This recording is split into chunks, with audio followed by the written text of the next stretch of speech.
Hello, everyone. Welcome to the Nocturnal Nerdcast, Pop Culture in the Dark, where I actually have my lights turned off. Well, except for my LED lights, but my room lights are turned off, so I am literally in the dark. But thank you guys for being here. Maybe you're in the dark too. Maybe you're playing video games. Maybe you're doing other stuff you don't want to talk about. Thank you for being here tonight. We're going to talk about a few different things this evening. Let me take this QR code down because I don't like where it's at. I wish we could move it. We can't, but I'll leave it up for the beginning part. We're going to talk about a few things tonight. I'm going to be talking about a movie that I was blown away by today, and I can't help but talk about it, but I'm not going to spoil it. That is Predator Badlands. I can't wait to talk about this movie. I will do spoiler talk on Monday, but tonight I'm just going to talk non-spoilery. I'm not going to spoil the ending or anything like that. We're going to talk a little bit about the follow-up to the Stranger Things drama that may not actually be drama. So we're going to get into that a little bit. There's a few other smaller things we'll discuss tonight as well. So and we might play. We'll do one of the list tonight if we have enough people. We need at least 3 people by the end to do those games. We can't do it without 3 people. So we do have someone in the green room waiting to come up to chat, and I don't know if they've seen Predator or not, or Predator Badlands or not, but we'll see. Joe is in the building. Hi. So welcome, Joe. I just got in from the movies, so I haven't had a chance to catch up with everybody. Pleasantly surprised. I did not expect to have as much fun as I did, and it was a lot of fun. But have you seen Predator Badlands yet? Yes. Okay. I went last night to the double feature where they did Prey on the big screen. Ooh, love that. And Badlands. Yeah. I mean, my review is up on the Crazy Joe's Conspiracy channel, right. And I'll give you a spoiler on my review, not a spoiler on the movie. Right. I declared it the best Predator movie ever made. Yeah. Ooh, well, that's a pretty high bar. The scores reflect it being at least in the top 3 based on like online scoring. So I have my thoughts on it. It might be similar to yours. We'll get there. We did get a super chat here from Connor, $5 super chat, which I think contributes to we only need 5 tonight at any tier to reach the goals. If you guys want to participate, you can. And I'm going to mention the contest again before we get discussing any topics here. What are your thoughts on the second episode of Welcome to Derry? We were pretty grossed out, to be honest. I'm enjoying it, but there's a particular part in that episode where I literally was just disgusted. It happens about midway through the episode. And we were like, we had just gotten back with our blizzards from Dairy Queen.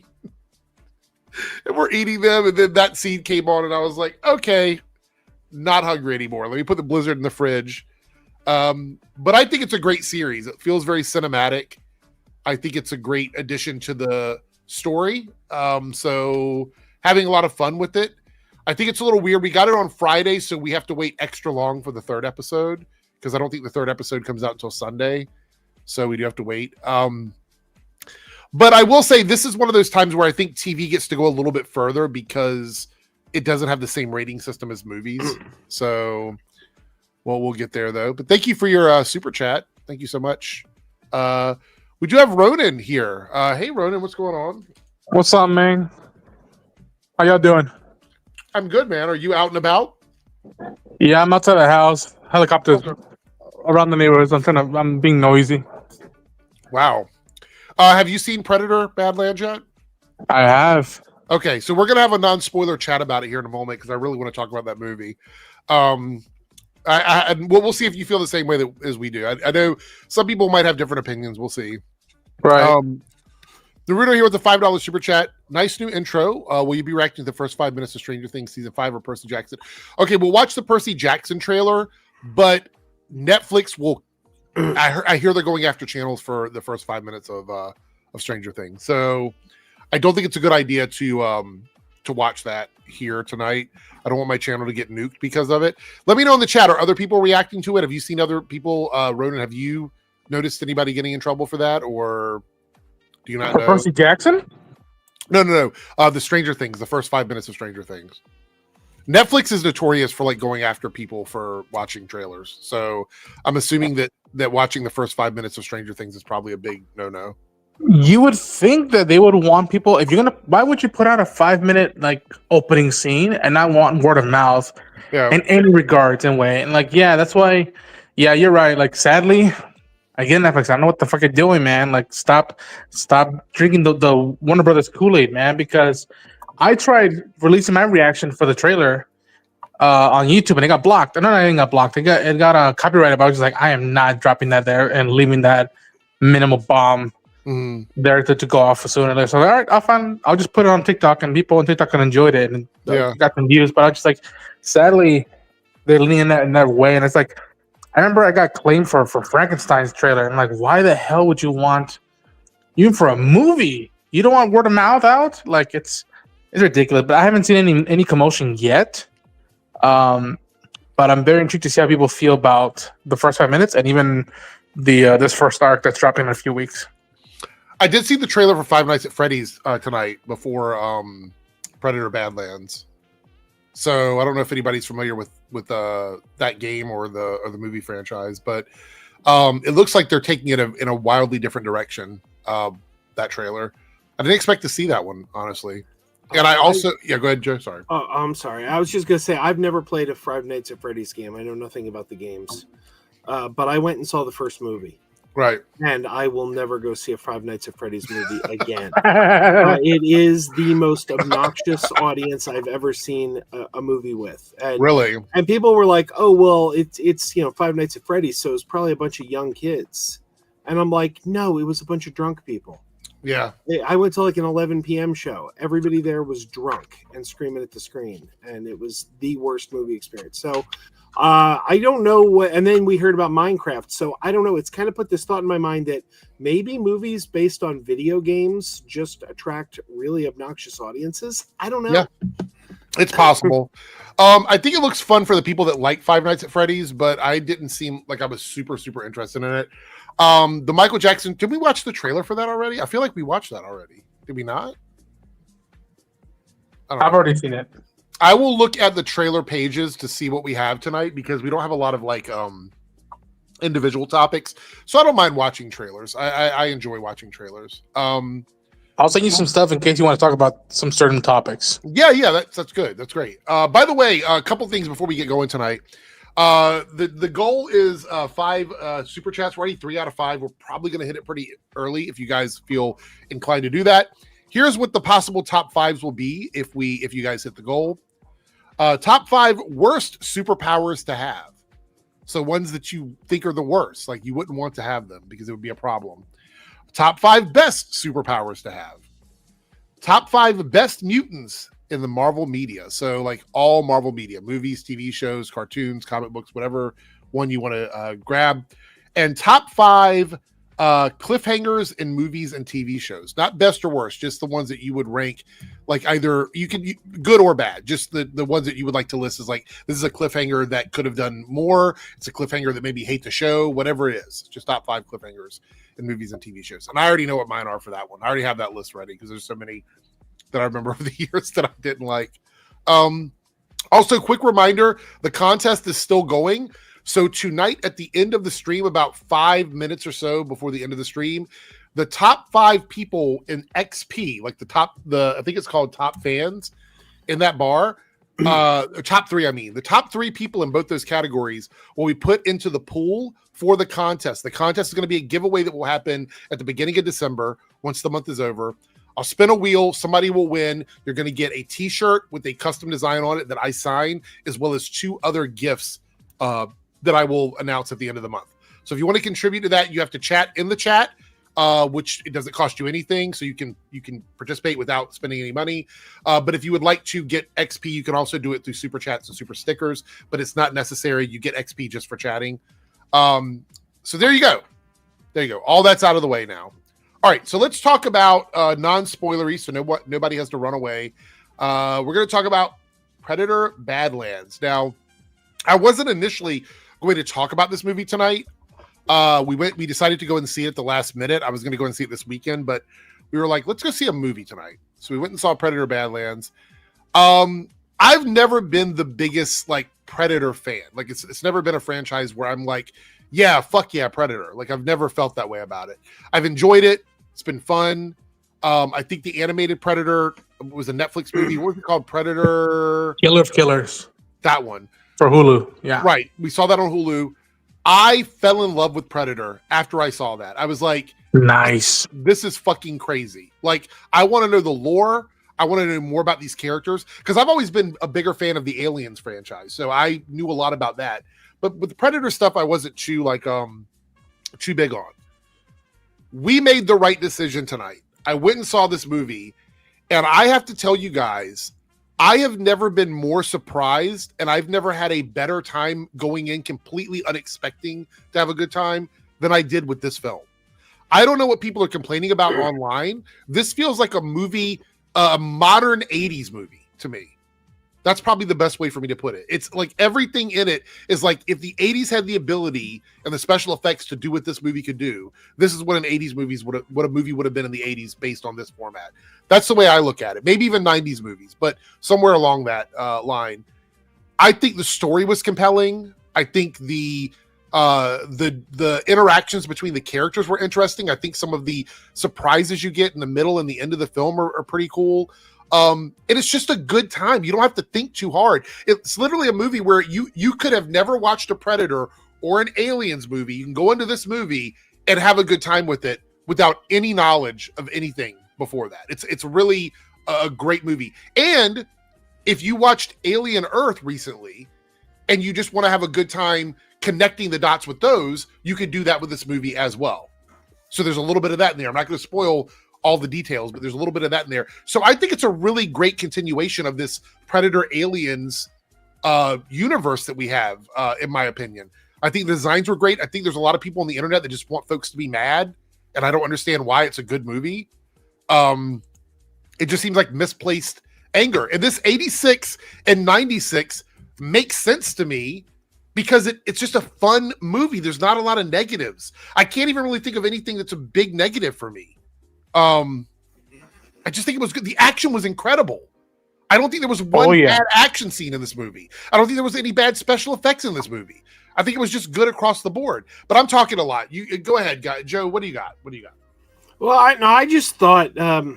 Well, first of all, you mentioned being more of a fan of Alien. I've always said I'm not some super hardcore Predator fan. Like I don't go around like I mean I've seen most of them at least once. Mm-hmm. Some of them I've seen more than once, but it's like I'm not a hardcore Predator guy. But I've always said I think the Predator franchise is better than the Alien franchise. And the reason is, if you look at all the Alien movies we've gotten and you look at all the Predator movies we've gotten, the Predator franchise has been more consistently good. Aliens had some real stinkers. And, I know a lot of people didn't like the Shane Black one, The Predator. I actually did. I actually think that's one of the better ones. That's the one where the people get trapped on the planet? No, that's Predators. I love that one. That was one of my favorite ones. I love Predators. The Predator is the one that had Keegan-Michael Key in it. It kind of leaned more into comedy, which I think was the right move, actually. Yeah, I remember that one. Kept them from getting stale. Oh, man. But I don't think there's been like a terrible Predator movie. There's been some terrible Alien movies. But one of the key things that I think that makes the Predator movies so good is that they change direction with every film. Like every film goes in a wildly different direction. Like we had the one that's in the jungle. We got one in the city. Then we go to another planet. Then we're going to go more comedy based. Now we're going back and she's a Native American girl. Like, I mean, they're all over the place. And I'm like, that makes this franchise always feel fresh. You're always bringing something fresh to it. And this is the most different one they've ever done. Yeah. We got the Predator as our protagonist. There's Predators standing around having conversations with each other. I think this is the first time we've ever gotten the name of their species, right? Like they never said the name of the species in any of the other movies. Because they're not talking. Like they're not the ones giving the dialogue. They're just there to kill people. I don't know. It's just brilliant the way they did this movie. Welcome, Jake, to the stream. Did you see the movie yet, Jake? I haven't seen Badlands yet, no. Okay, we're not doing spoiler chat. We're just talking about it. So, yeah. 2018 Shane Black Predator movie was fucking terrible. Yeah. I loved it. It's one of my favorites. Yeah. Each one of these films, so Predator's got one bad installment, Alien's got two. And I would say Alien versus Predator is a shared it's a shared thing like between the two of them, in my opinion. I feel like those movies they have to share some of the blame on both sides of those. And see, I would honestly say the only bad Predator movie is Alien versus Predator 2 Requiem. Well, I mean, I didn't care for that one either, so I'm not going to argue. Ronan, what did you think of Predator Badlands? Your non-spoilery thoughts. So I am a huge fan of the Predator franchise since I was a kid, since I first saw the first one. It's weird. As a whole, I've always dug the Predator franchise more than Alien, but up until a few years ago, I always thought, well, Alien franchise has the better movies. Like, especially with those first two movies, that's all you need, and that's it. And over the years, I've come to like Predator 2 way more. I've always dug Predators, but it's never been as close or as good quality as the original film, in my opinion. Mm-hmm. And the Predator, oh man, that night was not. I thank God I had beer that night. I think a lot of people hate the way that movie ended too, like what it was establishing at the end of the movie. I think a lot of people it literally had an Iron Man suit. Suit up for predator hunting, and I was just like, no fucking way, it just happened. And then again, I heard that it got reshot as well. Like there was different stuff going on. There's photos there for you could look up, and like again, I think you could have done something cool with the cast that was present, and it's Shane Black. So I expected more of it quality wise. So he can't make an Iron Man movie or a Predator movie. Here's the thing, hey man, there's some stuff I like about Iron Man 3, but as a whole, ooh. I actually like Iron Man 3, so maybe that's a hot I think thing, it's the best Iron Man movie. Wow, I don't know. Oh, I don't know about that. I don't know if I would go with that, but I like it a lot. I think so. Yeah, go ahead. Go ahead. No, you go ahead. I want to hear your thoughts on this. And so people have to take into notice that, like, not only am I a big fan of the Predator franchise, but I'm a big fan of Dan Trachtenberg. His first movie is 10 Cloverfield Lane. That movie is so good, it rivals the first Cloverfield movie for me. Like, it is that good. And we got Prey, and it was very much an under the radar thing. And I was like, what the hell? This is for me. In some ways, it's on par with the first one. I think the first one is still the best movie yet, but like on a good day, I could rather, want to watch Prey over Predator. And then if people bring up the argument, well, Prey is the better movie, the best movie of the franchise, I'm like, I can see that. There's an argument to be made about that. So funny thing about Prey is, not to get too far off away from this, but the funny thing about Prey was several people I know who typically didn't like the Predator stuff, when they saw Prey, they were like, this is fucking great. They were like, this is so great. And they got into this, and now I know like several friends of mine are like, they want to go back and watch Prey now. They saw this and they're like, I want to see the Prey movie now because I want to see if it's as good as this one. I'm like, it's good, but it's good in a different way than this movie was. Prey was the first one after 2 that I liked. Okay. I could see that notion. Everything in between, like everything after 2 and before Prey, is just bleh for me. I like Predators, but I understand that notion. I can understand that notion. I also want to point out there was a movie that came out, I want to say in the early 80s called Enemy Mine. Do you remember that movie, Joe? Oh yeah. This was very Enemy Mine. Yeah. It reminded me a lot of that, like surviving on a world where everything wants to like kill you or can hurt you or whatever. It really felt like they were taking a page out of that book to make this movie. And that's regarded as, in my opinion, as like a cult classic sci-fi movie in terms of like what it did and the special effects of that time.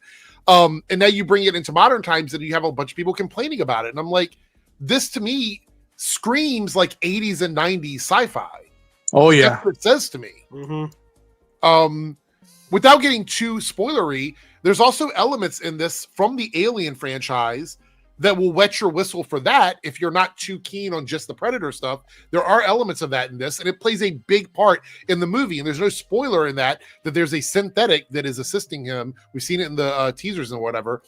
Now, as far as the rating of PG-13 versus rated R, without spoiling the movie, there's a reason why it didn't need to be rated R. And it's brilliant. And it still gets there's probably more gore and violence in this than you would expect for a PG-13 movie because of the changes they made. Does that make sense, guys? Like the concept and the setup of the movie means that they don't have to rely on blood and guts because there's something else going on that makes it violent and gory. Like there are deaths in this movie that if it were like a movie that had a lot of blood in it or whatever, if that were the case, it would totally be like a hard R. Like a hard rated R, you know what I mean? Yeah, I agree. Like again, and it's by design. Dan said, "Oh yeah, I there's I don't want to spoil it, but let's just say I made a specific choice not to include this element in this movie that the other two movies made an effort to make sure that was included." And I was like, genius.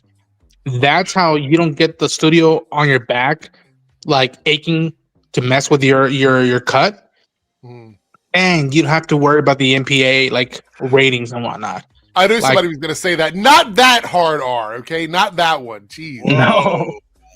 No. That's next door. And it's and again at the beginning of this year, people forget Killer of Killers came out. And then in November, now we got this one. So Dan put out 2 movies this year. And they're both amazing films that just happen to be Predator films.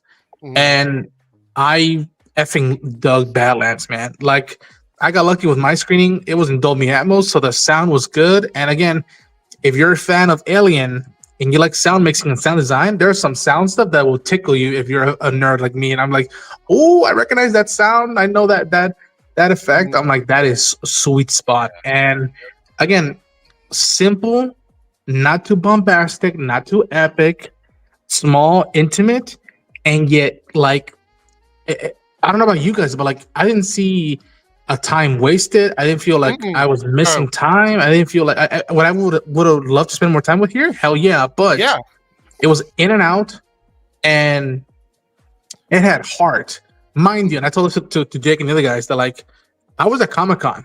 They showed us the first 20 minutes of this movie. And if you've seen the movie, you know the first 20 minutes sets up why this dude is on the hunt. And it's personal and emotional. And I was like, whoa, I did not expect him to go down that route. Literally some of the biggest spoilers are the first 20 minutes of the movie. Like that's the reason why this whole journey is happening is established like immediately. It doesn't waste any time getting you into the story, which is no. Yeah.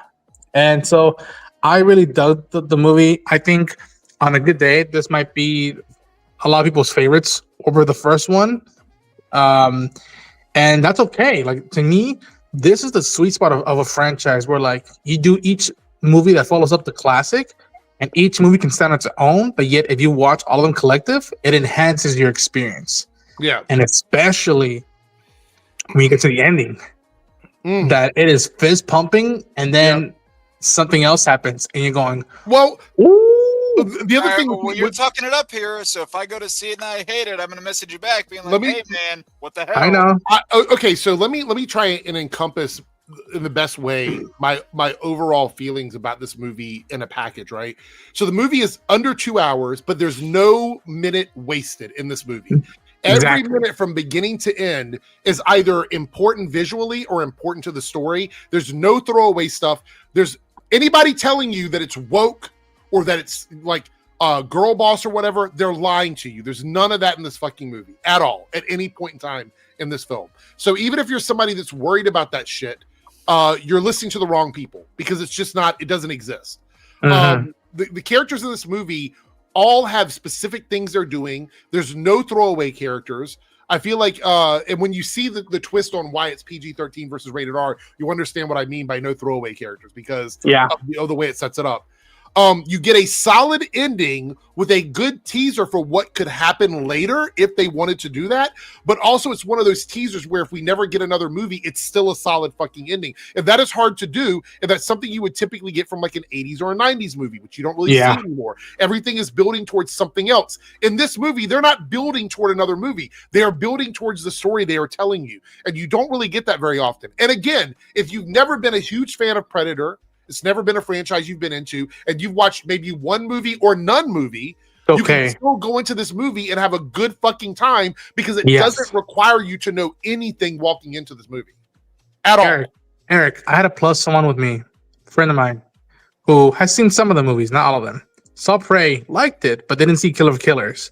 Didn't even know this movie was coming out. And I was like, yo, I got free passes. We can go see a movie for free. It's a Predator movie. Do you trust me? He's like, yeah. All right, let's do it. We waited in line for an hour, like the old days, geeking about this stuff. Mhm. Watched the movie. We got out of the theater. He said, hey, man, I had a bad day today at work. I'm so glad I spent an hour and 45 minutes watching this movie. Yep. Like, it is. And I'm telling y'all, almost every choice, every next step, every act that happens in the movie is fueled by character, not by plot. The plot you can kind of already tell within the first half an hour of like what the deal is with all the elements. And all right, cool. You know what the game plan's at. Now how are we gonna get there? Am I gonna care enough by the time we get there? And after each act, you care. They bring in new stuff. And again, I'm not gonna spoil stuff, but there's not that many callbacks to the movies, except there's an element that I respected. It was so subtle that if you don't know, you'd miss it.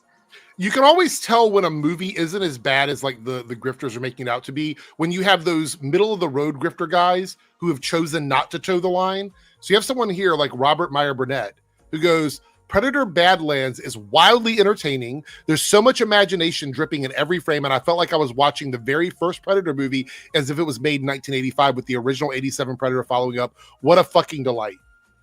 That's so wow. When you have people that typically toe the line that are going outside of that to talk about how good a movie is, the movie has transcended in a lot of ways, that kind of shit already tonight. It's a nerve. So, yeah. So I feel like it's just we're in a weird spot where you're going to have the people that are going to be honest. And I'm not saying you can't have criticism about the movie, but if you're saying girl boss, it's virtue signaling, it's woke Hollywood, all of that is a fucking lie. Well, have you heard anyone saying anything negative about the movie that has actually seen the movie? No, because I've seen people saying like, I'm not going to go see this. It looks like crap, but I haven't seen anyone say I've seen it and I hated it. Everyone I've seen retweeting stuff saying it's going to be bad or that it's going to fail because it's not going to make as much money as they expect it to make. None of those people have said they've seen the movie. They're just retweeting people saying this. Nope, and they think that they can form an opinion based off of trailers and things like that. Newsflash, that's not the movie. No. Hate when people fucking do that. Yeah, and like again, the only thing I've seen that's like not even a criticism on the movie, but I remember seeing some early post on the screening before mine. You were saying some of the hardcore fans might not be too into it because it's different, but give it a go because it's again, man. Like to me, I felt this was more akin to something like Primal. Now, for those who don't know what Primal is, it's an animated show created by Gendy Tartakovsky. I thought it was a good show. Yeah, I had a good time. It's the guy who created Samurai Jack. And if you go, I haven't fully seen the show yet, but if you see a couple of scenes from that show, it is simple, minimal dialogue, and it's just engaging. And the fact that like, again, I don't want to spoil stuff, but there's an element, there's a quote unquote risk this movie does in a popular IP in the USA where they chose to go away with language that I wanted to stand up and applaud, but I was too close to the screen. But I was like, yo, you're choosing to do this instead of the usual suspect stuff. I am fucking here for it, man. Like this feels I was like, hey man. Yeah. And I don't think it even cost that much. I don't know if you guys can tell or like if the numbers out, but like it feels like it was made for less than $100 million. And it made it look like it was twice the amount. And I love it when a movie does that. That means that the creative mind behind it knows how to handle the money and knows how to not break the bank and yet be able to take risks. $100 million is what it costs. Look at that, dude. That is sadly with big IPs, that's a rare sight nowadays. I'm expecting 175 to 200 million tops or minimum for a lot of these IPs nowadays. Fuck, man. I think 100 million for me is a sweet spot for movies like this. It's less than 2 hours. You never feel, and I want to press this issue here, you never feel like the special effects are being compromised by the budget. It never feels. Yes. Oh, man, dude. Like, and again, it sounds like they put the money on the screen. Yes. I had a great time. I can't hype this up enough. Look, I'm just going to say this, and I I don't like to typically make people feel like they should be compelled to do something, but if you're on the fence about this and one foot is in like, I might go see it this weekend, and one foot is like, I don't know if it's worth it or whatever. If you haven't seen a movie in a while and you just want a good sci-fi action movie, forget that it's Predator, forget that it's Alien. You're just looking for a good sci-fi film that you can go and watch that feels like something you might have seen in the 80s and 90s. This is the movie for you. I don't know how else to say it. It really is. You know what? I'll go even further because I'm not, I'm down with that. But I'm like, hey, this movie was worth price of admission.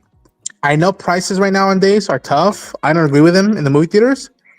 This was worth every penny. And I'm right now trying to find another showtime to go watch it again. Yeah. For me, so let's go through and see where we put it at. For me, it's definitely in my top 3, possibly my top 2 of like Predator movies. Only because I like Prey so much. I just feel so connected to that. And I feel like the animated Predator movie for me is definitely in that top as well. God, and also like Predators. I thought that was a good movie too. But I feel like this would be in the top 3 for me. I don't know if I'd put it at number 1, but it's definitely in my top 3. The original Predator is still one of my favorite movies. Yeah. I would put this in my top 3. Joe, you said this might be your favorite, right? Oh, no question. This is my favorite. This is by far my favorite. I can see that. And Ronan, I'm assuming you highly praise it too and put it in at the top of your list, maybe, or no? It's on the top of my list. Listen, I enjoy Predator 2 more and more as I revisit it, but these past 3 Predator movies blow it out of the water. Blow it out of the water. Again, I can't. I'm right now having such a rough time ranking it, which is a good thing because the last 2 ones have been just as good. I'll probably go see it again. Again next week, most likely. Yeah. I'll see if I can check out a screening this weekend. I was going to say, Jake, you have 3 people that usually don't all agree about stuff saying that they enjoyed this movie. So it's kind of crossing borders and bridges, I guess, with people. But I thought it was a good time. We had dinner because I go to a local theater. It was a $7 ticket for us. We spent like $40 on dinner. We had a good time. It was a few drinks. I think it was a good movie. So $7 ticket? Oh, man, I miss those days. God, that takes me back. Okay, let me tell you guys, we have a really cool local theater owned by a family, and they own like 5 of them, and they're called cinema cafes, and they're basically restaurants with theaters built into them. So they have like these IMAX screens, but it's a full-fledged restaurant. Like you can go in and sit down and have food and drinks, and then you can walk over to the side and go see a movie, and it's kind of a unique experience. They have a full bar there and everything. Their ticket prices have always been extremely low. Like if you're a military vet or active service, you can get into a movie for $5. If you're a kid, you can get to a movie for $3. Everybody else pays anywhere from $7 to $7.25. It's always been super price effective for people, and the theater's always full. It's always full of people. So it's really good. Nice. Yeah. Oh, the score was great. Superior Nav. Like, the background sound on it is incredible. And I think, Ronan, you were saying that you were hearing things in it, right? That kind of stood out to you. Dude, again, I am such a nerd with like something as a font that echoes back to like retro stuff. When I would hear someone press a button or type something, you would get, some sound effects that I was just like, ooh, I wish I had that in my files just to like randomly just listen to. Like, again, it is such a sweet spot. And I cannot stress enough the guy who plays Deck, the Yautja, and Elle Fanning, just the banter, the chemistry they have is so effing good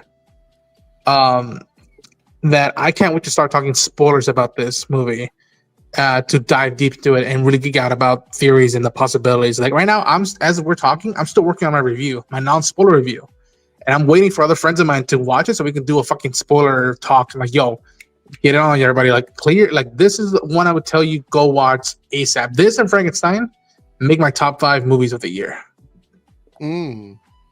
I'm excited for Frankenstein because guess what? Apparently they're expanding the theaters, and we might be getting it next week. So I'm excited about that. So, and in 2 hours it'll drop, or 2 or 3 hours it'll drop on Netflix. Wait, hold on, where's it at here? I didn't notice a copyright thing. I mean, they put the full title of like everything in the beginning of the movie, but yeah, they did. When they put that, they did that on Prey as well. Yes, yeah. Dude, when they put that, okay, again, another nerd thing. When they choose to put the reveal of the title of the movie, It is so fucking cool. Like the movie starts and you're It's so 80s and 90s to me. I love it. I'm like, okay, this is great. Felt so pulpy. I loved it. Jay says the problem with Meyer Robert British, get his name all. I love it. Once you see a bad review from him where he cites nonsense like artistic sincerity and others to be like, it really makes you want to ignore him forever.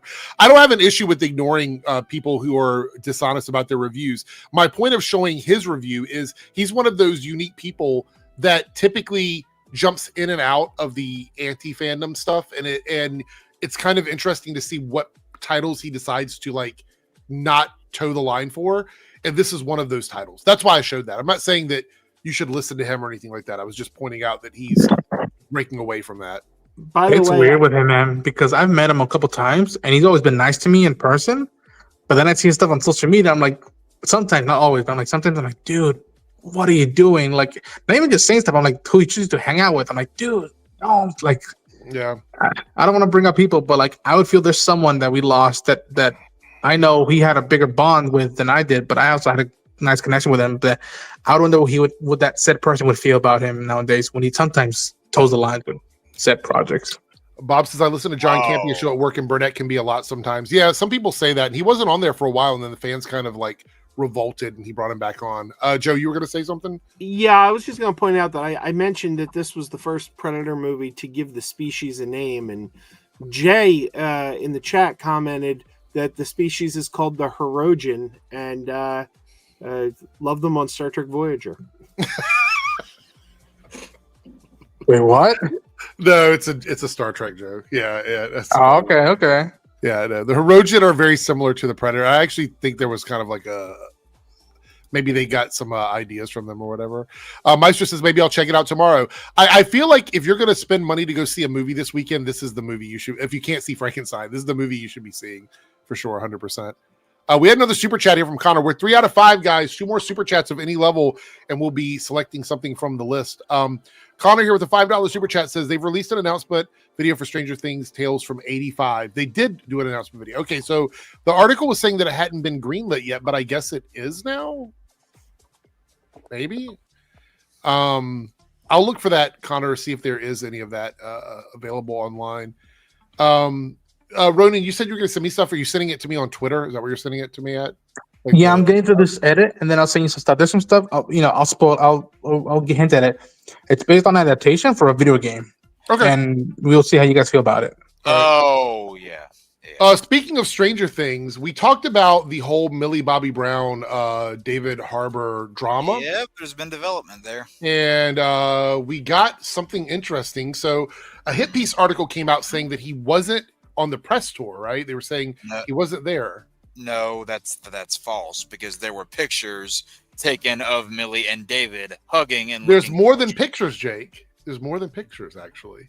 So that article actually came out from a couple reputable sources, and I'm like, how are y'all reputable when we have stuff like this, right? This is a literal video we're going to look at here of the two of them hugging each other. So, I mean, I'm just saying, like, if there's any bad blood, it's not present on the press tour.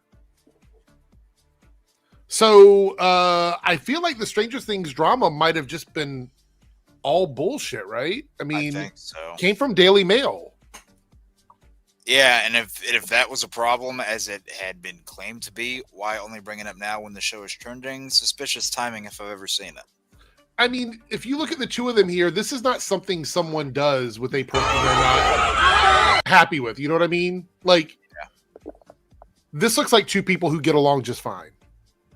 So, exactly. I mean, especially when we just talked about on Monday that without any sort of statement or something to show that these accusations are false, it's detrimental to both people. What better way to do it without saying anything than giving each other a hug on the red carpet or a premiere of Stranger Things? You know what I mean? Like, what better way to do that is to go out, promote the show, and promote together. Yeah. I don't think they need to say anything. I understand now. Like, they're good, right? And honestly, it's not the general public's business. Yeah. So Bob here says, sounds like it might have been a professional disagreement that was resolved professionally by decent people. Yeah, I mean, if there was some sort of like issue behind the scenes, they handled it, and that's why it was never made public, because it was handled behind the scenes. So whoever this person is was just trying to start drama before the show even aired. And now the problem is that those stories get squashed because this is out. So they've lost all that now. All that drama for nothing, for 2 days of some clout. Any credibility they thought they had just went out the window. Yeah. Dalton says people love to make stuff up. Yeah, that's true. Yeah. I mean, how do you think we got this covered lasted for so long? I don't think it was a way to promote the show superior enough. Like, I don't think the way to promote the show would be to accuse one of the main stars of actual harassment. I don't think that was the case. If it is, that's a twisted way to promote your show. But good luck getting him to sign off on that. Yeah. Just so you know, we're going to make you a predator for the promotion for this. So. Yeah, like a legitimate predator, not like not a predator Badlands, but like a legitimate predator. So we talked about this the other night. I think you dipped out, Joe, but we talked about the Coca-Cola AI ad or whatever. Someone posted some. No, I just want to show this. Somebody posted pictures here of the actual truck, and they're like, the truck isn't even the same in each scene. So like we have the truck here, right? Then you go to the next time we see it. It's a different truck. It's not the same truck. Look, like this is not an extended cab. It's not. You go here, it's a different truck, and then you go here, and it's another different truck. This one doesn't have the stacks on the side, and I don't even know what these are, to be honest. They're lights. And then you go here, and it's a different. So it's 4 different trucks in the same fucking caravan leading the caravan. You mean AI made a mistake? Whoa. I'm just like, come on now. Maybe they're sending a message that they have a lot of trucks.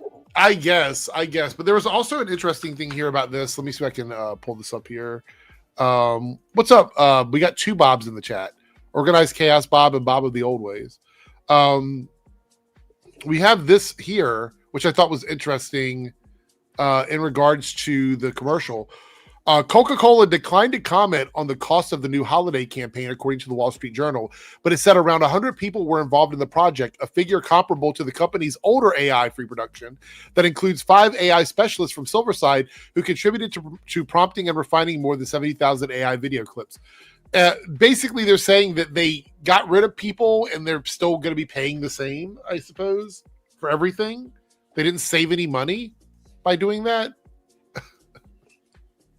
So weird, man. Like, I never thought I would miss those fucking polar bears commercials. Yeah. Just give me the dancing bear, man. Yeah. All right, let's talk a little bit about this. Here are all the potential buyers for Warner Brothers Discovery. These are people that have either mentioned it or officially put a bid in or whatever. Paramount, Skydance, obviously, Comcast, NBC Universal, which we'll look at something from them here in a second. Netflix, which that's a they said they wanted assets. They don't want to buy Warner Brothers. Amazon has also been interested in assets. Saudi Arabia was a rumor. I don't think there's been any official like offer on that. Apple, I didn't see them say anything about it. And Apollo Global Management. I don't know who the fuck that is. I'm so fucking tired of this. Every week it's like, oh, this person's bidding to buy Yeah. Warner Brothers. This person's bidding to buy Warner Brothers. It's like, can we just fucking drop this, please? But they want $40 a share, which would put them at $100 billion. Nobody's paying $100 billion for Warner Brothers with the $35 billion debt. No. Nobody's doing that. That's a $135 billion purchase for that company. No, they're not going to do that. Yeah, you would be like the ultimate. You would essentially be the ultimate sucker if you went through with that deal. And NBC Universal gave the details. They hired Goldman Sachs and Morgan Stanley to evaluate the offer. Would be a buy studio and stream. Would only buy studio and streaming businesses. So they do not want HBO. They don't want the network. This is going to be the big thing. I don't think that they're going to offload Warner Brothers without HBO included. I don't think they're going to do that because HBO by itself doesn't have much of a value to them. And the streaming business doesn't have much of a value without shows from HBO. So it doesn't make a lot of sense to buy it without HBO. It just doesn't.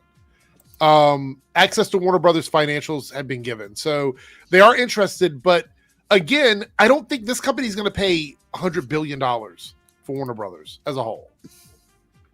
And apparently they say, or Warner Brothers Discovery says they're not going to make a decision on anything until the end of December. So I think this might be the last time we bring this up, thankfully. Oh boy, just in time for the holidays. Yeah, Great. until Christmas great. came early. Holy shit. Yeah. Yeah. God damn it. It says here, though, this is interesting. Warner Brothers Discovery will decide mid to late December whether to move forward with the sale. If the board here decides not or opts not to sell, Paramount reportedly considering a hostile takeover, which means they will go directly to shareholders or buy shares outright to own 51% of the company. That's crazy. Weird. I don't think anybody wants a hostile takeover of any company. It's never a good thing, just for the record, for anybody wondering. Yeah, so if anybody's getting ideas, wonder what they want to do with their lives, you can go ahead and cross this off the list.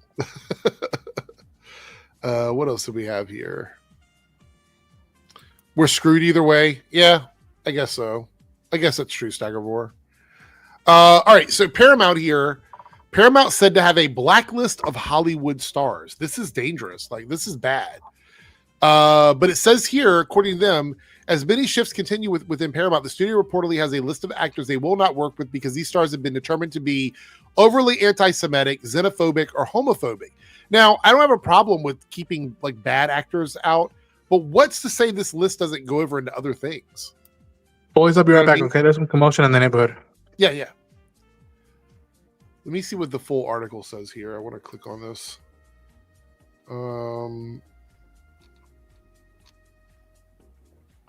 Here's people they say they would not hire: Emma Stone, Mark Ruffalo, Joaquin Phoenix, Ayo Edebiri, Eben Moss Bachran, Tilda Swinton, Emma D'Arcy, and Elliot Page. Jeffrey. Oh, God, that made me laugh. Did you see his comment? Oh, No, God. let me see. Oh, Yeah. that one got a chuckle out of me. Is Stephen Amell on the list? Maybe. Possibly. Yeah, I mean, I love the idea of not making people work with people who are homophobic or anti-Semitic. That sounds like that's a great way to start like deciding who you want to work with. However, I think the blacklist probably has more than that on it. So it's probably a very, very thin line of actors they're probably willing to work with, which means that you're going to see a lot of the same people cast in projects with Paramount. Yeah, I mean, last year Joaquin Phoenix was in one of the biggest bombs for Warner Brothers. So Yeah.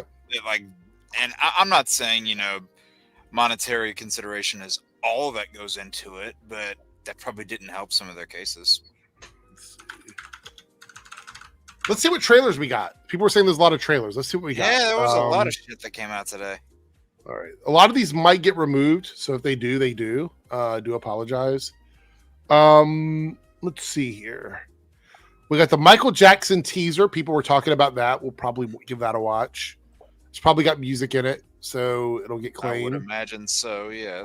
Five Nights at Freddy's 2. We'll give that a watch. Why not?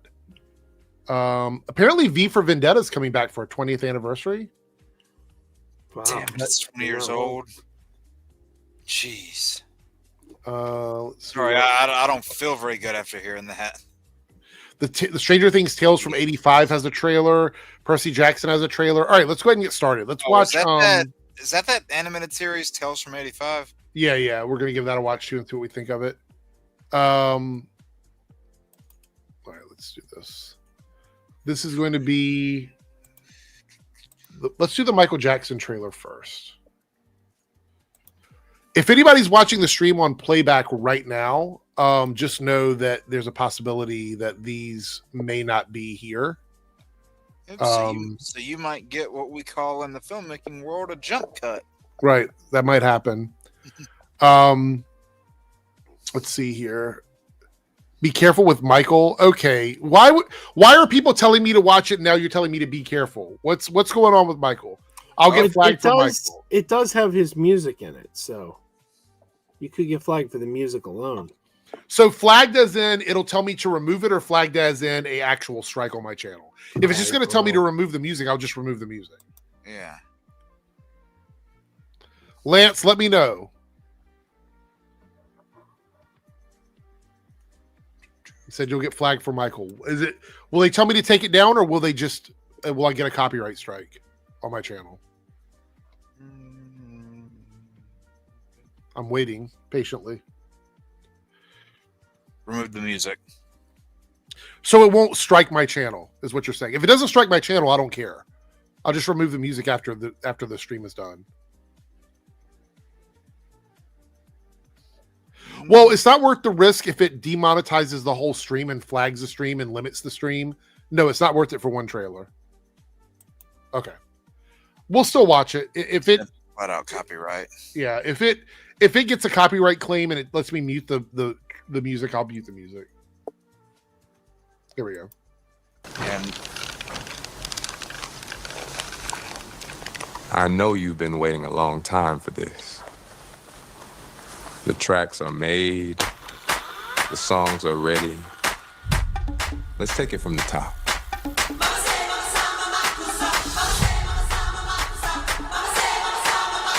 This is your story.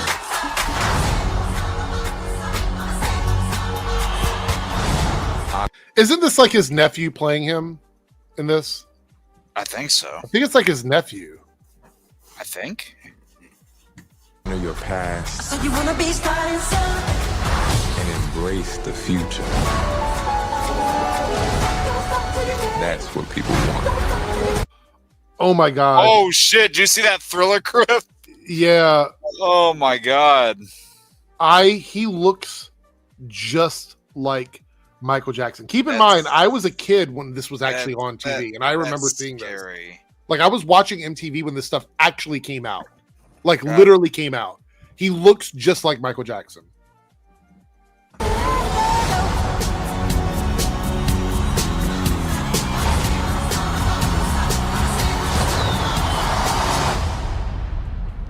Q, can you lower the lights for me, please? Okay, but remember, in here, keep those feet still, my man.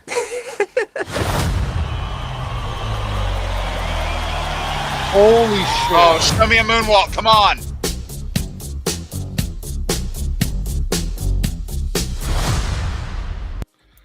I am literally blown away by the fact that he looks like fucking Michael. Like, he looks just like Michael Jackson. That Thriller clip that you saw in there gave me a huge trip down memory lane because I would go, I would go on my aunt's computer as a kid, and I would watch that video probably an unhealthy amount of times. Got to the point where I had the whole routine memorized. Really? Yeah, I could not do it now. I would probably hurt myself and probably get it wrong.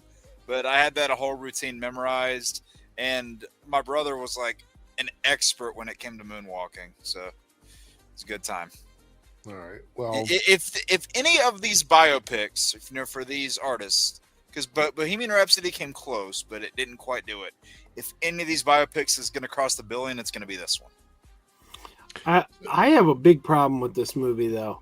What's that? Because I believe like his family is behind this film. Like you mentioned, his nephew's playing him, and I do believe that his family has a hand in this film.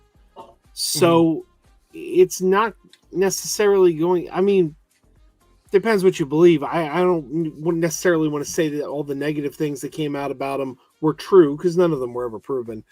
But the movie's going to gloss over that because his family's not going to want to put him in a bad light. Well, that's what I'm saying here. Is Jason said the first movie will end with the Billie Jean performance. All the controversial shit will be in the second movie. So, I mean, will it though? I don't think it'll be in any movie. Or if it is, I think they're going to brush right off it because they, they're family.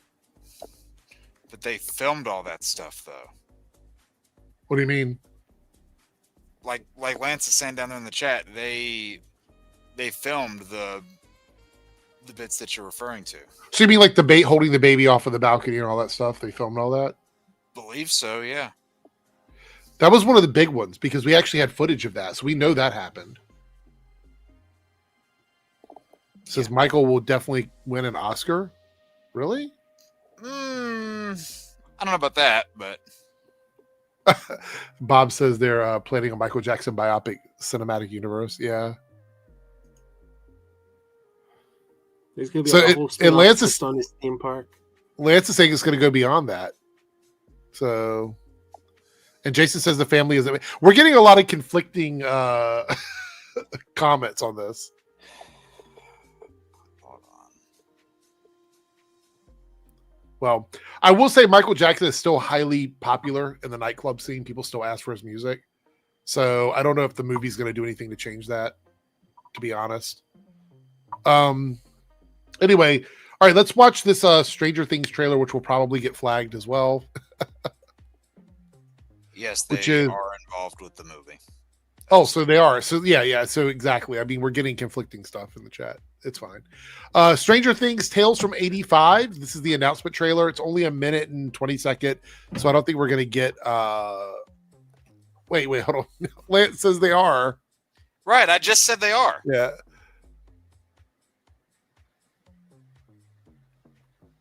All right. Well, it's whatever. We're going to watch this little trailer now and see what we got with Stranger Things. Let's do it. When we started talking about, was there anything else we want to do with Stranger Things? This was one of our first ideas.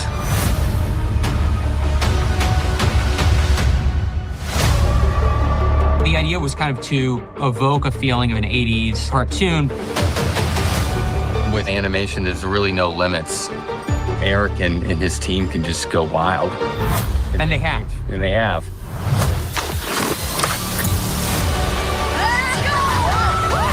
What we've been able to capture is the magic of Hawkins in a new way. So our story takes place between seasons 2 and 3, but we...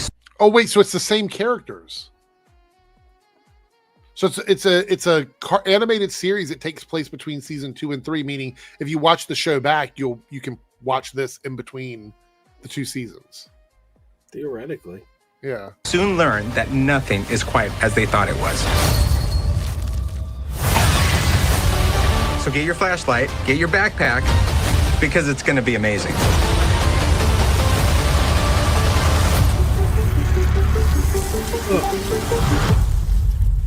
I mean, it looks good. I think it looks good. I didn't realize it was the same characters, though. Like, I thought we were going to get, like, another set of kids dealing with the Upside Down. Here's the weird thing is that it's the same characters, but they're voiced by different people. Here's the thing. It's called Tales from 85. So if you really want to make this like a 1980s cartoon based on a TV series, you have to give them a talking animal sidekick. Yeah. Because every animation, every animated show based on a popular TV show, like live action TV show in the 80s, did that. Happy Days gave Fonzie a dog named Mr. Cool. You know, it was like there was a talking pig on the Laverne and Shirley cartoon. Isn't that the Clone Wars art style? It looks similar to that. I think it looks good, though. Ash says, looks nice. Needs to get back to seeing Stranger Things. It's been a while, so finish the 2nd season. All right. Bobby always says, I hate these kinds of projects. Spin off with new characters would be better, like Camp Cretaceous. I thought it was going to be different kids or different characters. That's what I thought. So I was pretty excited to see what they were going to do with that. I mean, I'd be fine if this last season we're getting was just the ending, but well, I have a feeling they're going to be a lot more Stranger Things stuff. Yeah, it just gets me worried. Because that's one of the biggest things that I think really damaged the Walking Dead franchise is how much they milked it and didn't want it to actually end. Yeah. And I don't want this to go through that. I actually gave up on Walking Dead a long time ago. I haven't watched a lot of it. I gave up after like season 4. Yeah. All right. So we're going to watch next up the Percy Jackson trailer. Now, Is anybody familiar with this? Have you guys watched it at all? Because I know Darren loves the show. No, I've never seen it. You know, I like the show. Okay. All right, let's do this. We'll watch this and see what it looks like. It is a TV show, but it is on Disney Plus, so the budgets are usually high enough that it looks decent. So let's give it a shot. You guys get nightmares, right? I usually get ones that tell God, me he the looks so future. much older.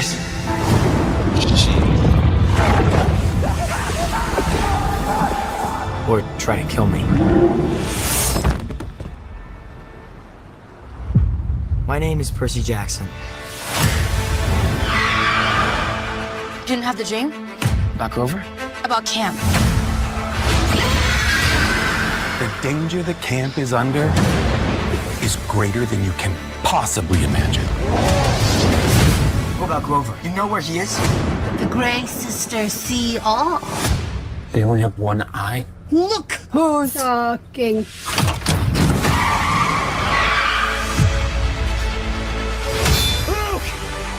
I'll see you out there.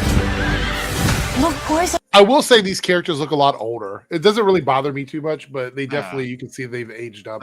No, Percy's actor definitely grew up. Yeah, puberty hit, and he was like, "I am older." Darren has arrived just in time for the Percy Jackson trailer. We just started watching. It's Percy time, bitch. So, yeah, we're watching Percy Jackson. So I just mentioned this. Probably, I think this is one of your favorite shows. I don't know for sure, but I think you still have bitch spelled wrong. What? You still have it spelled wrong. I thought I changed it earlier. I got on him for this earlier during our recording. Oh, God. Tisk tisk. Oh, okay. Let's continue the trailer. If the tree falls, the barrier falls, then camp will be open to any attack. Save Grover. Percy, you're gonna find him. Save camp. For the key to our survival, you must quest to the Sea of Monsters. So this is following the book order, then, correct? Yes. Like it's just like what the movies was doing before it got canceled. What movies?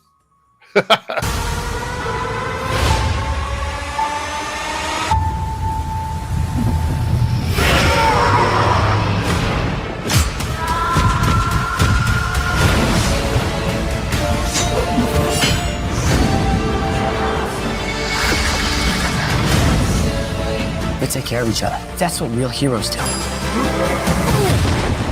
Kill the son of Poseidon. Sorry!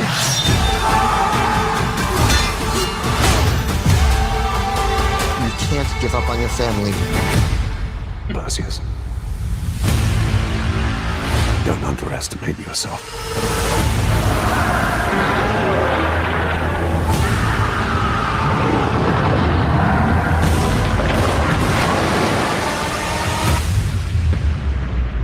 I'm not gonna let some stupid monsters stand in my way.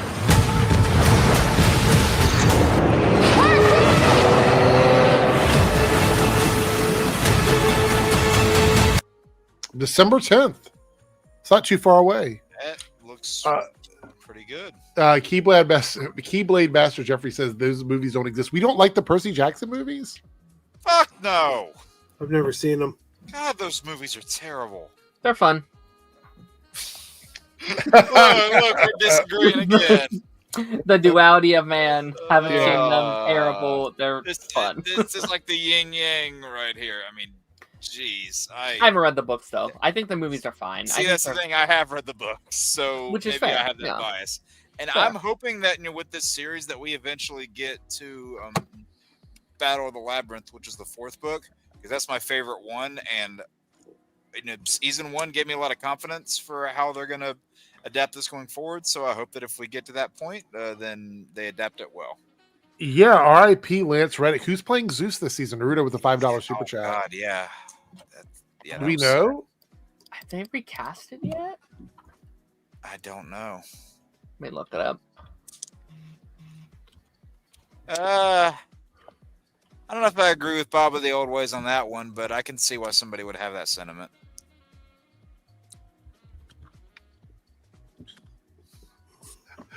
Joe.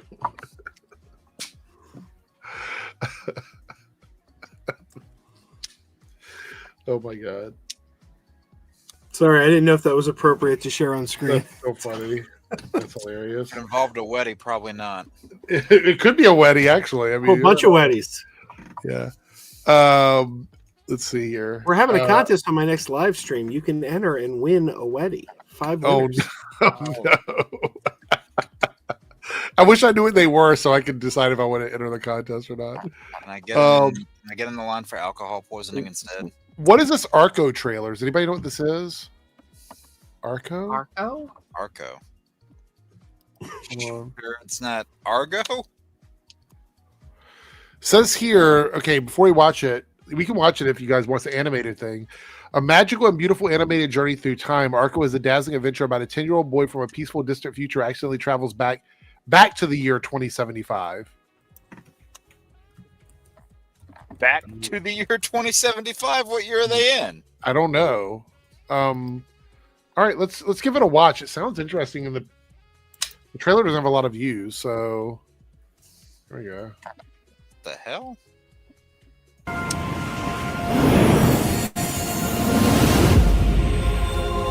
You think that next time I can go along? No flying before the age of 12. It's the law.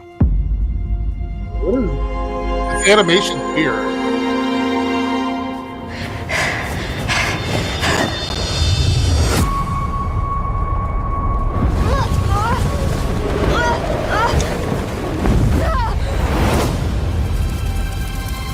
Wow.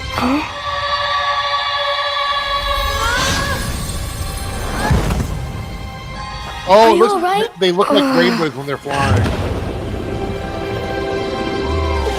What's your name? Arco. What year is it? It's 2075. Tell me where you're from. I can't. Little boys don't just fall from the sky. It's as if he didn't exist.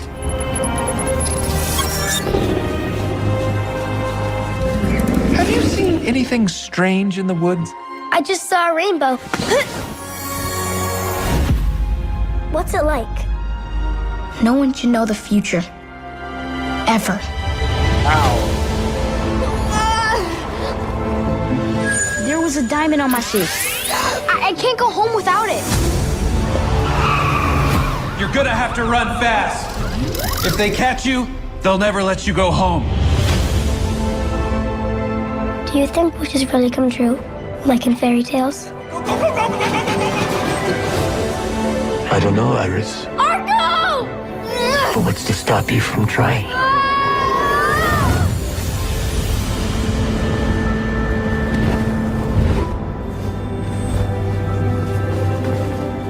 Wow. Look at the cast in this. I just saw Mark Ruffalo. Will Ferrell, America Ferrera, Flea from Red Hot Chili Peppers, Natalie Portman, Mark Ruffalo, and Andy Samberg. Jesus. That's a weird ensemble, but okay. I don't know. That looks like it's going to be a great movie, though. Yeah, the story premise and everything looks solid, but I don't know. That animation's making me question things. Well, at least it's not AI. That's a good thing for me. So Naruto here says season 2 Zeus is Courtney B. Vance. So I've seen him on a lot of shows. It's going to be hard to replace Lance Reddick. I like Courtney, but Lance Reddick was a unique actor. So he's going to be very missed for sure. Thank you for the super chat. Which, by the way, that means we hit the goal for the night, so we'll be picking something from the list. I'm trying to remember who that is. Who? Courtney B. Vance. I'm trying to remember who that is. He's been on a lot of like procedural type shows. I don't know if anything specifically you would know. Let me read off all of them. Wait a minute. Is that the guy from what the hell was that movie? Damn it. What's that movie? He's been in a lot of stuff. Don't get him confused with that actor from Friends, Courtney B. Cox. Let's see. Television. He's been in Law and Order, Piano Lesson, Picket Fences, Affair, Boys Next Door, 12 Angry Men, Wild Thornberries. He was in a movie with Michelle Pfeiffer, wasn't he? Like back in the 90s. Picket Fences was a good show. Lovecraft Country. I'm seeing. The name is on the tip of my He's tongue. been in a lot of stuff. That's why I didn't want to name all of it. But he's in the new Lilo and Stitch. yeah, he was in. Was he Cobra Bubbles? I guess so. Dangerous Minds. Dangerous Minds. That's it. Thank you. Yeah. That's what I was thinking of. That's what I thought you were. That's why I said. I was like, maybe that's what you're talking about. Final Destination 5, Terminator, he's Let It Shine. But he's good. But I like Lance Reddick, so he's going to be sorely missed. From Lance Reddick is hard to replace. Yeah. Lovecraft Country is such a good show. I think it's a great show, actually. I love that show. I wish I got around to that one. Let's see here.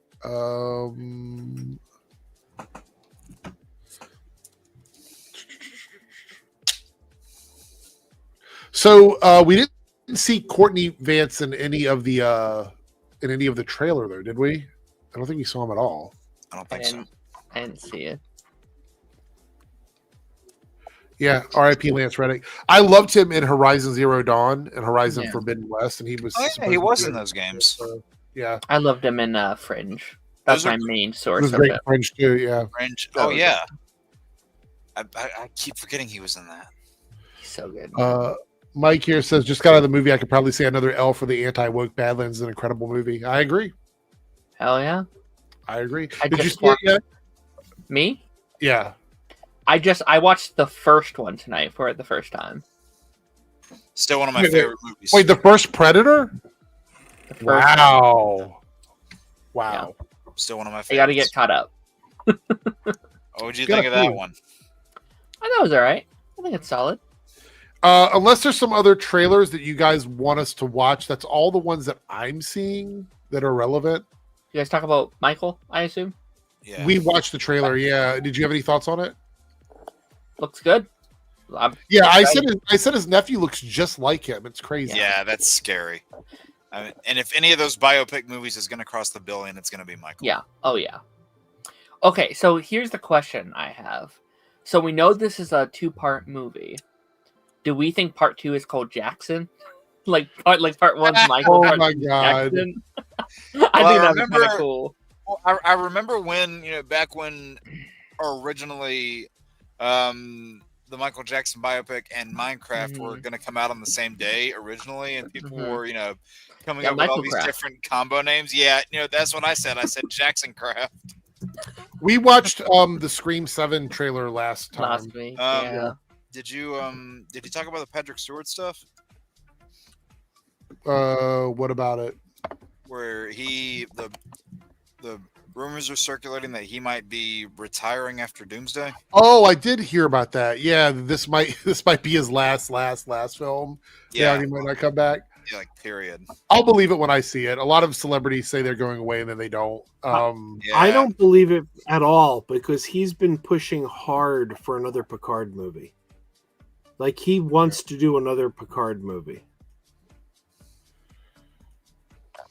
I don't know. Maybe that's the exception. Maybe he'll be like, well, I'll do that. I mean, he's 85 years old, so if he wants to hang it up, then I'm having kind of like a hard time emotionally with where we need to be when it comes to like the next set of X-Men movies, because I love seeing a lot of these people come back, and I think there is a place for that. But I also realize that if we don't let these guys go, we're never going to start over again. Yeah. And Superior's thing, they're putting the Doomsday trailer in front of Avatar, so it is coming in December, supposedly. Yeah. I would like to give these new actors a really good opportunity, but I feel like that there's a lot of like nostalgia bait with like bringing these guys back. I've said it before, I'll say it again. That's what I think the First Class cast should have been, was a full-on reboot instead of connecting the two together.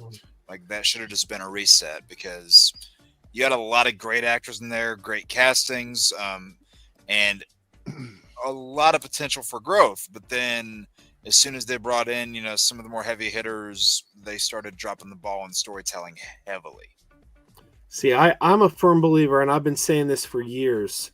I believe that the First Class through Dark Phoenix cast should be the MCU's X-Men. They should bring them in. They should do some kind of universe merger where their universe gets merged, and any discrepancies or continuity discrepancies get written off as time paradoxes. I don't think that you're talking about the Jennifer Lawrence era, right? Yeah, I don't think he wants to play Mystique ever again. Well, you don't need her. And you don't need her because she's a shape. Number one, anyone could play Mystique. She's a shapeshifter. There are a few people that I'd say you could recast from that. But you had a pretty solid cast there, and it connects the.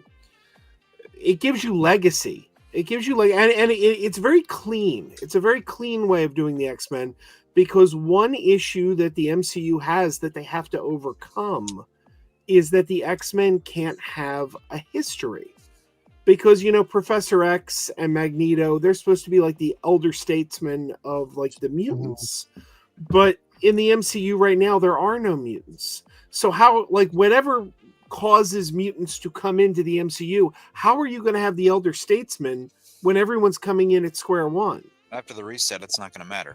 That's what I was going to say. They're going to rewrite the whole history. So Fantastic Four, X-Men, and Avengers have always been here. Yep. They've always been in this world. Do whatever you want. I don't know. Is that going to work? I don't know. It just seems cleaner. Technically, there are mutants. So, I mean, Miss Marvel was kind of retconned into a mutant, I guess. Miss Marvel. Yeah. Namor's a weird one, though. Yeah. Wolverine, technically. The issue I have is, like, I just to be fair about this, I don't have a problem with anybody having like their own favorites about this character, that character, or whatever. Yeah. I'm at a point where I'm just kind of exhausted at like, I feel like there needs to be a clean cut with this Doomsday Secret Wars thing. Yeah. And stop going back to the old stuff and trying to like nostalgia. Like, no more. No more after this. Yeah, don't do what they did. And I mean, granted, we haven't seen how the full thing plays out, but don't do what DC is doing, where you reboot, but then you play fast and loose with a lot of stuff that came before, and you're doing a mix and match. It's like, okay. Well, this reboot's going to be different though, because they're just merging universes, right? I mean, I think that's the difference in this one and that one, right? Am I wrong about that?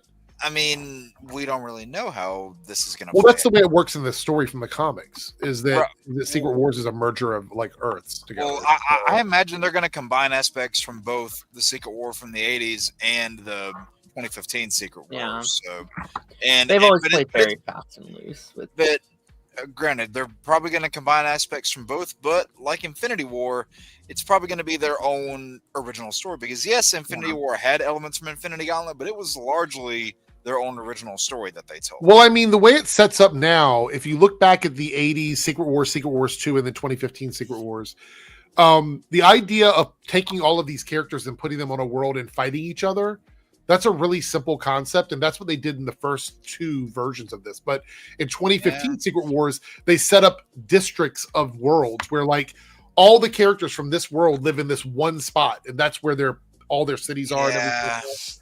I don't know if they're going to be able to do something like that in Doomsday. So I think what they're going to do is they're going to make it a smaller thing. Like, we're going to have characters from like the X-Men and the Avengers and the Fantastic Four existing on a world together, similar to Battle World with Doom in charge and stuff like that.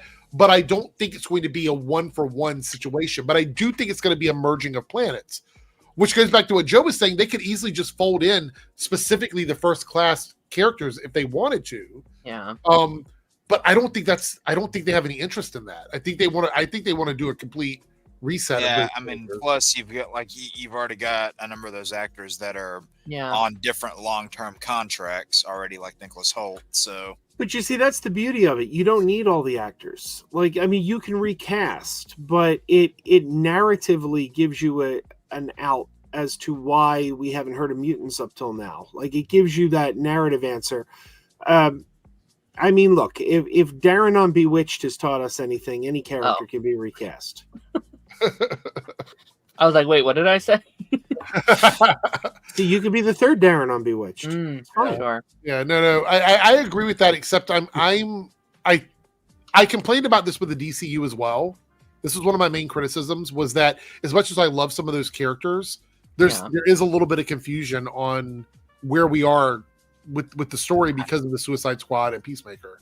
Yeah, no, with this new version of X-Men that you bring in, I want it to be like what we got, 25 years back, in the sense that it wasn't, you had, names up here, but they weren't huge names. Like Hugh Jackman was a nobody back then, like give it to that unknown person, do what they did whenever, this is just the best example I can think of.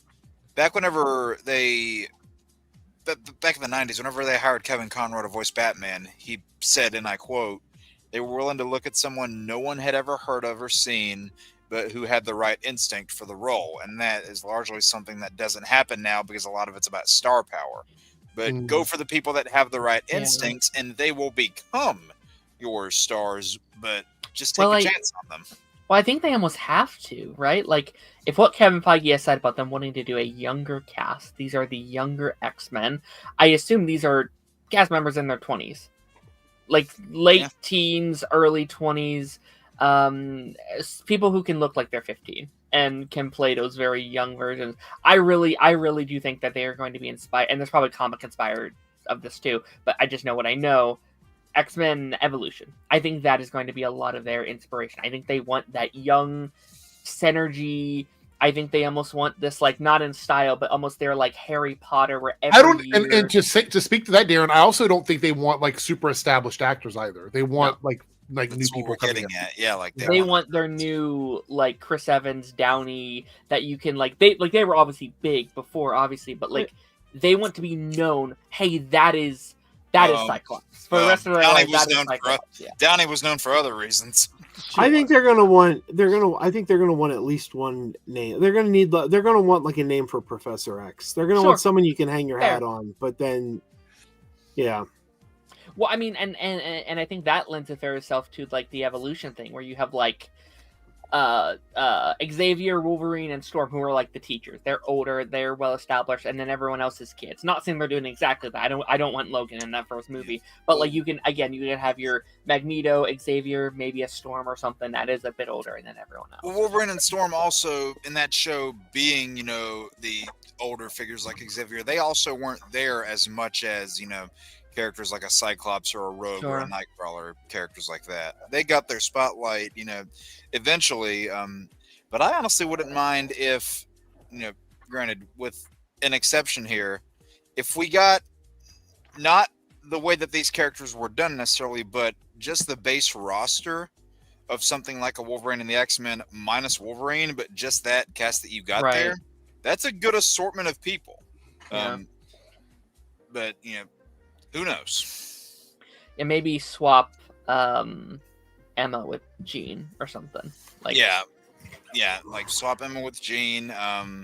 And I mean, Colossus and Kitty Pryde and Rogue, they were Kitty Pryde was, but Colossus and Rogue were in the show, but they didn't have spots in the show's intro, and they're not like on any posters. So maybe give them a little more justice than the Bryan Singer movies did, please. Which, I mean, after Deadpool, I don't think it should be hard to figure out how to do Colossus. So, by the way, Joe, I've been meaning to ask you, what's your thoughts on this new Miss Piggy movie?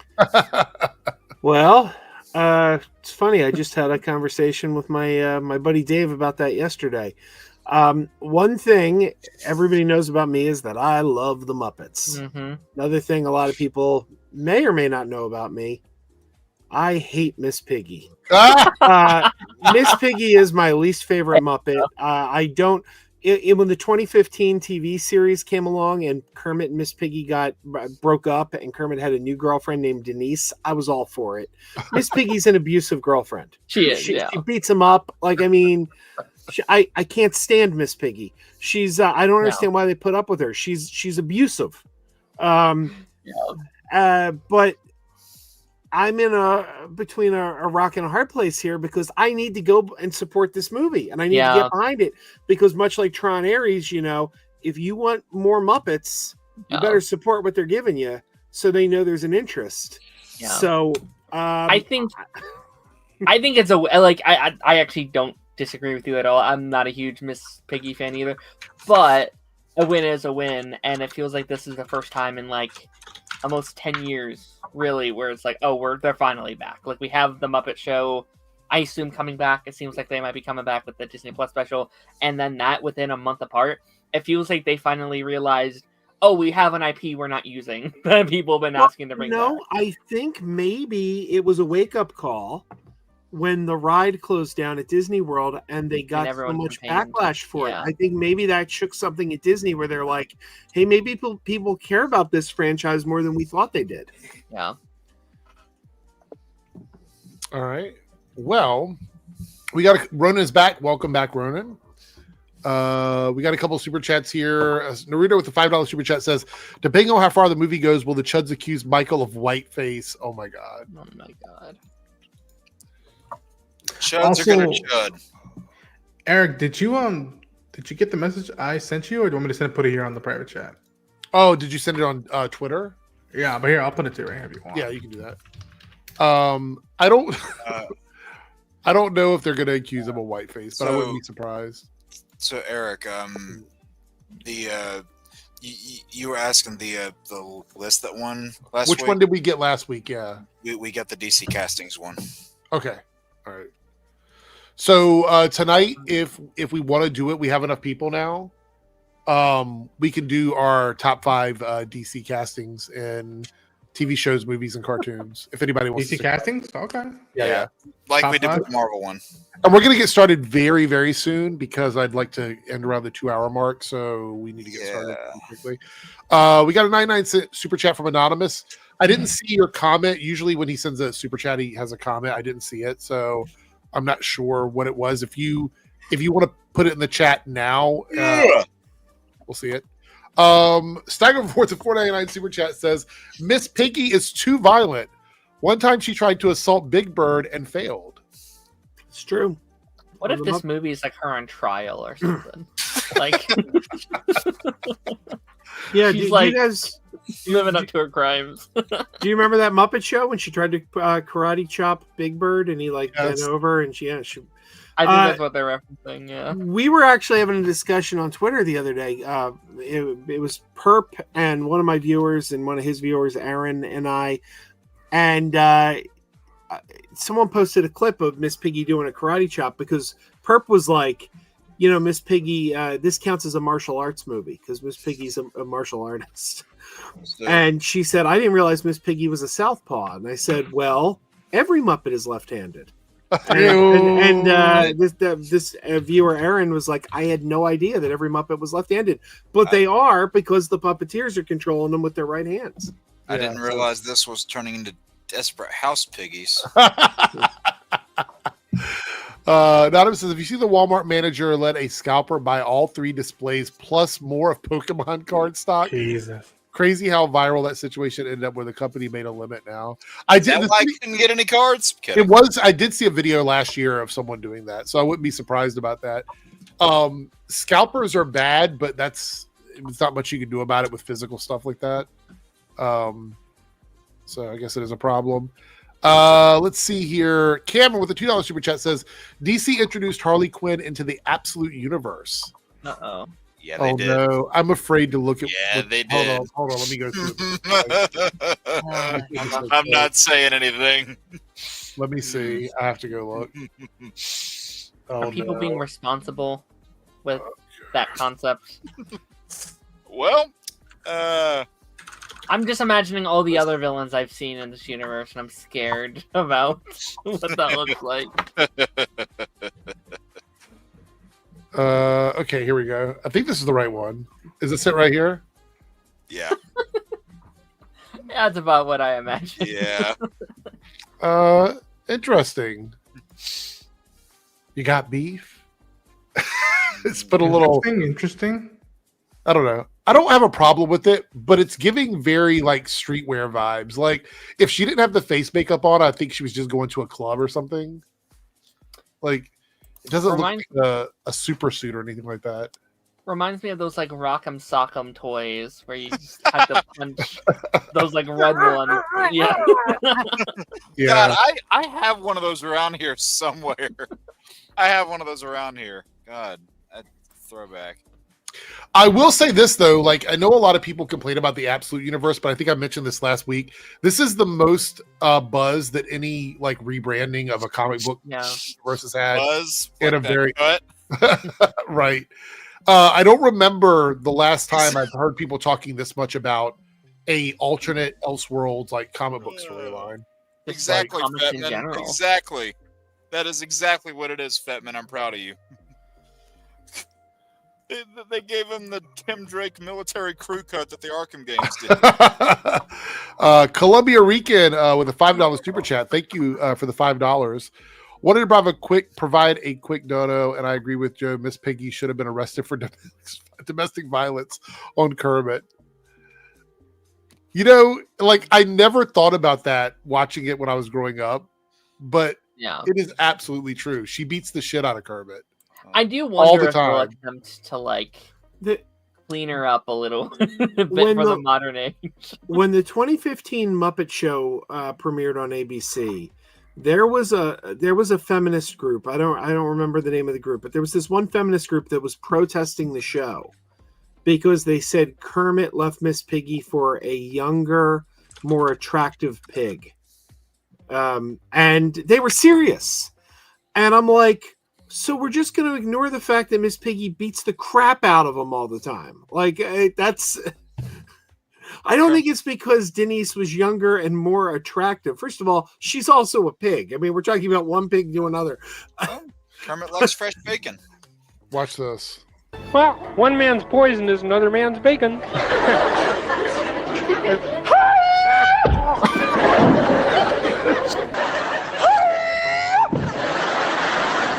We can go to back where you were born. The Stein. You know, where your roots are. Where pigs eat swill and wallow in the mud. Remember that? Remember this? Oh my god. Oh god. Oh, Miss Piggy appears angry. A slight exaggeration. That's a bald-faced lie, Piggy! Yeah, well, I saw the way you were dancing with that guy last night. Oh, Kermit! You're jealous! I am not. You are! You are! I will not stand around while you do dumb things like that, Piggy! You have done that to me too many times, Piggy! I will not stand for it! I will not stand for it! Piggy, you're overacting. What? You're overacting. You're hamming it up. I am not. I am trying to save this movie. Oh, yeah? Well, save your performance instead. I'll tell you what I'm going to do, Piggy. I'm going to fire you. Piggy, you are fired. You are fired. Piggy, you are fired. Fired. Piggy, I'm sorry. We got to get back to the movie, though. All right. Oh god. Man, Jameson would love all the firing that just happened. You know what? Yes, she's abusive, but honestly, he had it coming a couple of those times. Not Like, the my domestic violence. Like it's okay, domestic violence stuff. Garrett. Guys, we're not into domestic violence, okay? Oh, no. Cameron with the My $1 God. super chat supporting the show. Thank you so much, Cameron. I appreciate it. Ash Parthy with the $2 super chat. Wait till you see the new variant covers of Absolute Joker. Are those online too? Are those out already? Okay, hold on. Let's look. Let's look. Let's see. I'm gonna regret this probably. Yeah, you probably are. Because, yeah. Oh no! Yeah, there's 4 of them. What? Oh, I only found 2, but let's look at the 2 that I found. Get ready. What the fuck is this? And then I saw this one here. That's a demon.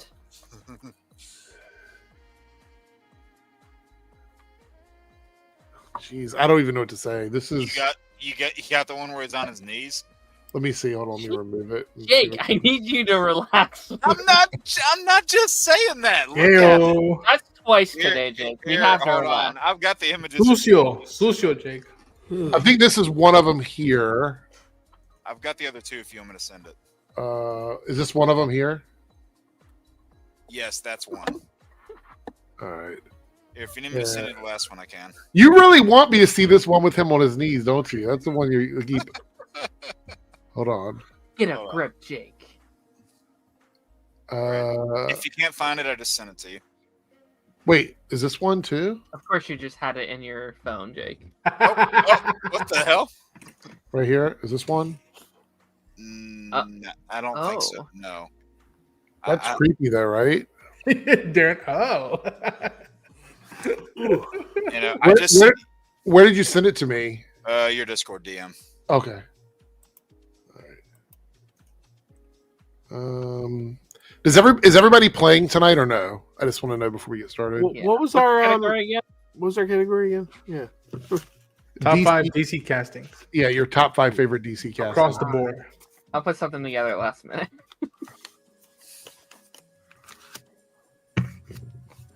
I thought I've seen this one before. This one feels like I've seen it before. Hold on, let me. Man, everyone's gonna pick the same number one. Is this the one right here? Is this a new one? That's one of the variant covers, yeah. Oh, so gross. There it is. That's not on his knees. He's like. Well, he looked like it. All right, we had 2 other topics while you guys are writing that. Very short topics here from both Darren and Ronan. Wait, here we go. Columbia Rican with the $2 super chat. Another donation. Thank you so much. They're both toxic. Talking about Kermit. Yeah. And Miss Piggy. Toxic relationship. It's a toxic relationship. I would agree. With that. I don't agree. Kermit's toxic. I really don't. Where he's like, "You're fired. You're fired. You're fired." Yeah, but she was planting stories in the trades saying that they were a couple when they weren't dating. Okay, fair enough. So I would say that is a fireable offense. But why? Journalists lie all the time. She's not a journalist. DC gave Harley Quinn Speed Force powers in DCKO. Oh god. Really? All right. Harley Quinn with the Speed Force? That actually does sound terrifying. They gave it to Captain Boomerang in that terrible squad game. Did they? Yep. That was one of the many, many, many things that made me roll my eyes in that game. And that list was pretty long. Pretty crazy. Thank you for the super chat. Ronan, are you wearing a Led Zeppelin shirt? Sick. All right. So here is the one that Darren shared, and this is about the upcoming Gremlins film. I found out about this today. Zach Lefosky and Adam B. Stein, Final Destination Bloodlines, are writing the script for Gremlins 3. It's coming out Thanksgiving of 2027, essentially. And you know what comes out the week before this? Oh no! What? Frozen 3. Oh no! Get ready for that double feature. Well, I hope Elsa doesn't shoot any ice at Gizmo. Don't want to get him wet. Don't give Gizmo a wetty. Not a wetty. Oh my god! Do we think this will make money? Do you think people are clamoring for some more Gremlins? I would like for it to make money, but I feel like Gremlins is one of those fandoms where it's very old. It's a very older fandom. So I don't. They need to do something to get kids interested in it again. Yeah. I'm very happy about the director because I've long said I do not want a Gremlins 3 if Joe Dante isn't directing. But about a year ago, I made a correction and said, you know what? There's one person, only one person I could see directing a Gremlins 3 other than Joe Dante, and that's Chris Columbus, because he created the whole thing. So I'm happy. Okay. Yeah. And then I think that they just have to really promote this and basically get the word out there because I don't think a lot of kids know about the Gremlins. I think a lot of these projects around these areas getting new projects have been struggling as of late. I do think Gremlins will do better just because it's cute little animal thing that has been doing very well over the last couple years, like the Crypto, like the Stitch, like the Baby Yoda. If they market, oh, these guys are cute little things, market it to a new audience, I think they're good. Especially since it's like Thanksgiving, Christmas time. I think this is a good, like, hey, let's eat a bunch of turkey, then watch these cute little things on the big screen kind of thing. So I think they'll be okay. Also, all of Gen X is going to go see this movie, and they'll bring their kids with them.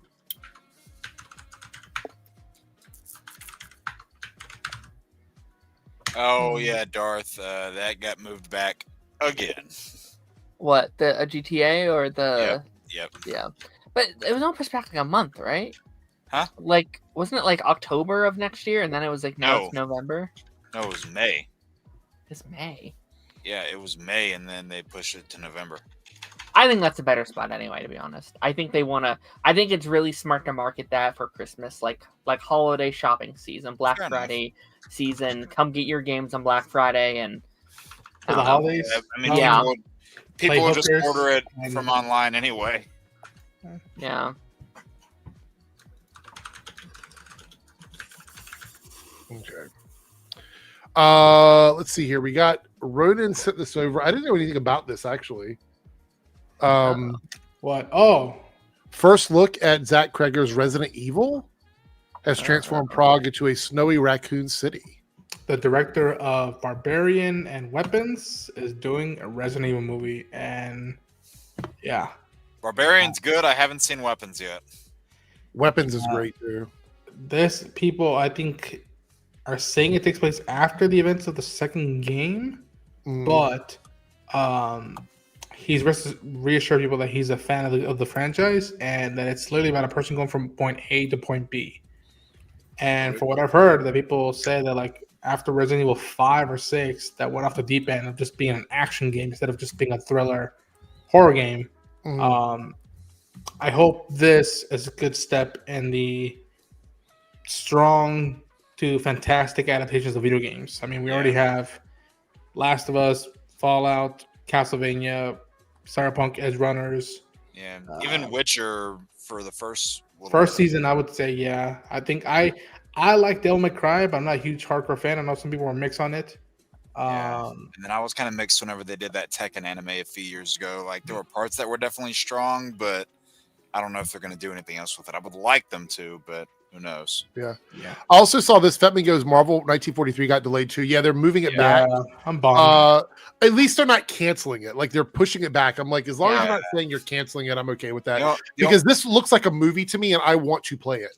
The only thing that gets me a little worried is that if they're moving, like, if they are moving GTA 6 to November, that gets me a tad worried for Wolverine that's going to be releasing right before that. So, well, I hope that Wolverine does come out like around. When did it say? Is it summer or is it fall? I think they said it was like September, October. I'm hoping it's more of a July or like August thing at this point. Maybe. That way it has some breathing room because I know we're supposed to get more look into it in the spring. But yeah, if I were them seeing this, if they're almost done with it, and if they finish off early or on time, look at the map and see like what would get us more marketing push if we decide to release it earlier. If it's strong and it works all the way. Yeah, I agree. All right, I think I have my list. It's 5, right? Yeah. You might want to make like 10 just in case of backups. I feel pretty confident, to be honest. All right. I feel pretty safe, but we'll see. Are we sticking with live action on this one? It could be anything. Live action. Across the board. Live action, TV animation. movies, voice acting, games, like video games even count if you want to count those. And there goes Darren again. I don't even have any DC movies up here. Actually, I have a couple, but What were you? No, if anything, I thought you were going to look back at your Funkos to get an idea. I could do that. I mean, hey, pretty good one right here. So last week we introduced a fun thing called Spin the Wheel, and we're going to be doing that again this week. But it's going to be different. It's going to be different. So the way this works is the wheel will get spun at the beginning of each reset. So every time we do a full round, the wheel gets spun again, and the wheel will dictate the way things go. And I will explain the rules of the wheel as we get to them. So what we're doing is DC castings. So let me pull the wheel up here, and I will arrange everybody. So the way the wheel works tonight is I will lose picks if it lands on any of the other ones that tells me how many I get. So if it says Eric gets 3 picks, then that's all I get tonight. If it says Eric gets 1 pick, that's all I get tonight. So my fingers are crossed that it doesn't land on any of those, and I get all 5 of my picks tonight. But because I had so many people in the chat that loved watching me squirm, I felt like it was worth it to do this. So this is going to predict order or picks. So let's see how this works. All right. Yeah. Let me close some windows. You have better luck with this thing this week, because man, this thing screwed you over at every chance. All right. And here we go.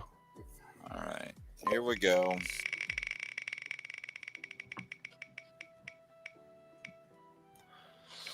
Oh, well, that's better than it was last week, so I'm locked in at 4 picks now. Okay. All right. For now, I have to. It's locked in at 4 at the moment. Hopefully, it doesn't land on any of these other ones. So let's see. Oh, so it's subject to change if it does. It could, yeah. Oh boy. All right. So first tonight is going to be Jake. So Jake moves to the top of the list there. All right. Mm-hmm. And we're going to spin the wheel. No whammies. No! Eric? Okay, I can still get 3, though. It could still land on 3. I think secretly Eric just doesn't want to play. No, I have good choices. I have some really good choices. All right, here we go.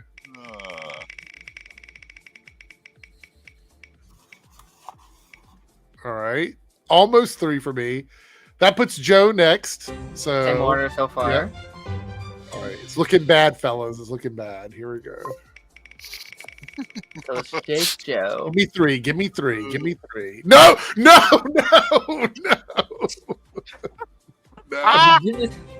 Okay. I still 3 is still on the board. 3 is still on the board, so I can still get 3 back. If I do that means it can't go away. So I was talking to my helmet back there, and I told it to curse this wheel. Okay. All right. Let's see. Come on. Give me 3 back. See? Oh, whoa. Okay. So I get 3. Darren, okay. There was no suspense in that one. Come on. There was one where I was like, oh, wait, maybe it's going to run. Oh, no, it stopped. Okay. All right. Let's see. Hope it lands on me just for we don't have to change the order. Nope. All right, I'm last. You're last. All right. All right. So the next, I just wanted to land on that line one time. The next wheel is the one that will determine what we do each round, right? So let me pull this up here. Now, I will explain these. They're not as bad as they look, but they will dictate the rounds a little bit. So here we go. Oh shit! I already saw what a couple of them were. All right. So for the first round, Superman, any version of Superman is off the table. You cannot. It's just the first round. Just do the first round. Just for the first round, okay. Yes. Just Superman or Superman adjacent character? Just the character of Superman. Okay. Any version of Superman is off the table just for this first round. So if you have him on your list, you just can't. You can't use him this round. I mean, someone could say Tom Welling because he technically never was. I mean, true. So, I'm kidding. All right. So your first, Jake. What is your first choice? Dean Kate. Fuck no. Just say it already. I want to go with the obvious one. Yeah. Okay. Fuck it. You know what? Yeah. I'm gonna go with, and this wasn't just because I got an ornament of him, but I'm going with. I have to. I'll start it off strong. Kevin Conroy, Batman. I'll go ahead and start it someone off. would. Hey, let's just get it out of the way first, because I mean, we're all thinking it. Best Batman that ever was. Voiced the character in God knows how many projects that I can't even name off the top of my head right now. Really set the standard for everybody that came afterward. there have been some great contenders, but he really made Batman into a character that people took seriously. So I had to go ahead and get that one out of the way. For emojis tonight, I'm just going to go ahead and call some ones out here. Let's go. Let's say pumpkins are good. I already did it. Pies are bad. Oh wait, did you say it? Okay, never Yeah. mind. Eggplants are bad. What do you have against eggplants? It's just I want to see eggplants. Not on like the screen, that's eggplants? all. So I just want to see the eggplants. Well, you're not going to see any eggplants. Peaches are good. Eggplants are bad for tonight. So I disagree, but okay. all right. So Joe, what is your first choice? Damn it, Darren. Well, I'm going to go with one that a bit of casting that when I heard it, I just was like, "Oh my god, you can't get more perfect than that. That is ideal." And that is Nathan Fillion as Guy Gardner. Wow. As a JLI fan, Yeah, one of my votes. God damn it. I've always loved Guy Gardner, my favorite Green Lantern, and they couldn't have picked better than Nathan Fillion. That was just ideal casting. I was shocked how much I liked him. I agree. They could tell you, Joe, before you started joining us on the stream, I was very concerned about him in that role. I was really worried about it, even though I like him as an actor. But he absolutely nailed it, and I loved him in the movie. So. You know what was the line? You know what was the line that like solidified, like, oh yeah, he's definitely, because I was like it. It was when he's talking to Lois, and he's like, so you know he's Clark Kent, and she's like, oh my god. I was like, that's Guy. I would almost push back a little bit. I feel like I almost liked him too much. Like, I almost thought he was almost a little too likable as the character, where I'm like, I thought I was supposed to hate this guy. He's like my favorite character. But see, that's the thing about Guy. Guy's an asshole. Yeah. But he's a lovable asshole, because if he wasn't, they wouldn't put up with him. I just want to see Batman punch him in the face. I just love that like Justice League scene where it's like, how about Guy Gardner? No, they just both kill at once. No, God, no. Yeah. All right, so guys, remember, peaches good, eggplants bad. If you love what people are saying, drop peaches. If you're not loving it, drop eggplants. Because remember, all of your chats contribute to your XP that will enter you into that contest if you get into the top 3 chatters. So if you're in that top 3, you will get dumped into the bucket for that giveaway at the beginning of December. All right, so with that being said, let's move on to Ronan. What is your first pick? My first pick is gonna be a character that I didn't think they could pull off in live action, but they did, and that is Margot Robbie as Harley Quinn. Okay. Yeah, that's good. Arlene Sorkin is like niche into my DNA, and I was like, how could they ever do it? Yeah. And then in 3 or 4 different iterations, Margot got to do in like range of Harley. Different ways you can go with Harley, and I still believe that she can do more. And just chaotic, and yet you just can't stop watching her and to know that she also loves the character, not just as a job, but likes the character and will read the books and all that stuff. Gives her a plus in the nerdom for me. Yeah, no, it wasn't really a matter of who was the best Harley Quinn. It was the matter of what movie was Margot Robbie the best in. Yeah, that was the Suicide Squad and Birds of Prey. Okay. Darren, that brings us to you to wrap up our first round. What do you got? All right. I have a joke answer first, just because I thought this would be funny. Jake is going to love this. I have J.R. Ramirez as a Wildcat from Arrow. Cinematic masterpiece. Best version of the character, hands down. No, just kidding. I'm kidding, Jake. I'm kidding. Now, my real he answer... totally had that on his list. Oh, yeah, totally. No, my real answer... As I'm wearing the shirt, too, Darren, come on. That's what inspired it. No, I mean, you had to look up his name, didn't you? I did. I knew it. Okay, my real answer though, I am someone who very rarely says no one else could play this character, blah blah blah, because I think most people could play these characters.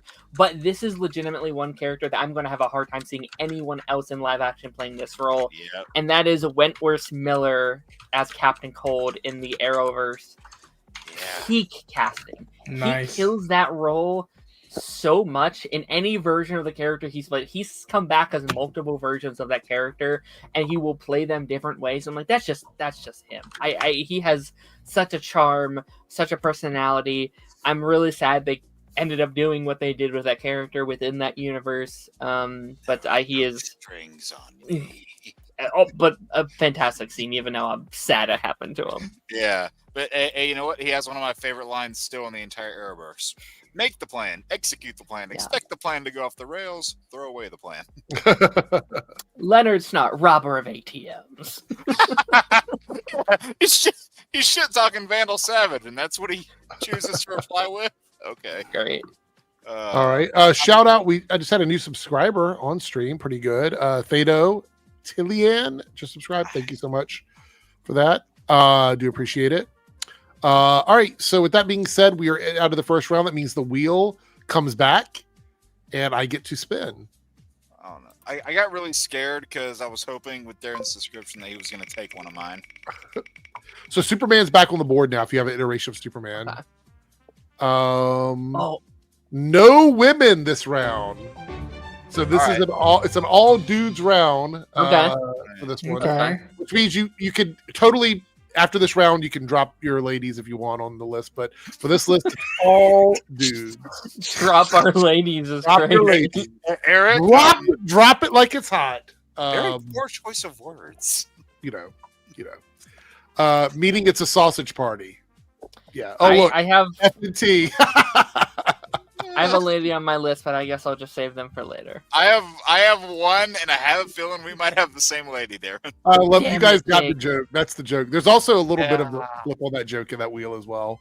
I do want to give a shout out to Anonymous doing a 99-cent super chat. I did see you dropped a comment. We'll talk about it after this round, though. But thank you so much. All right, so Jake, you're up first. Remember, no ladies this round. Oh, no worries. So yeah, I was getting a little scared when Darren was going in his round one pick because of the way he was describing it. This is also a character that I really can't see anyone else playing this character because I think they perfected the character in the show that they appeared in, and this is a high bar. Yes, it is. I think this is also the best possible use of a legacy casting that you can use. Dean Cain, damn it. And I am going with. Let me wait for the tea kettle to quiet down, and then I'll say it. I'm going with John Wesley Shipp as Jay Garrick. Okay. Yeah, I think that's the perfect use of a legacy casting that you can use because they introduce him as Barry Allen's dad in season 1, and then like all the way at the end of season 2.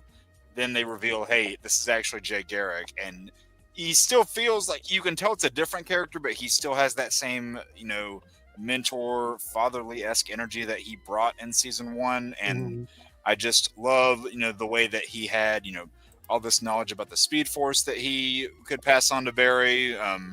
And, he again has one of the best scenes in the show whenever he's talking about how you can't fix a timeline that you've altered. You can't reset it is one of the best things that they ever did. That explanation made sense for most of the series until they decided to kind of do away with it.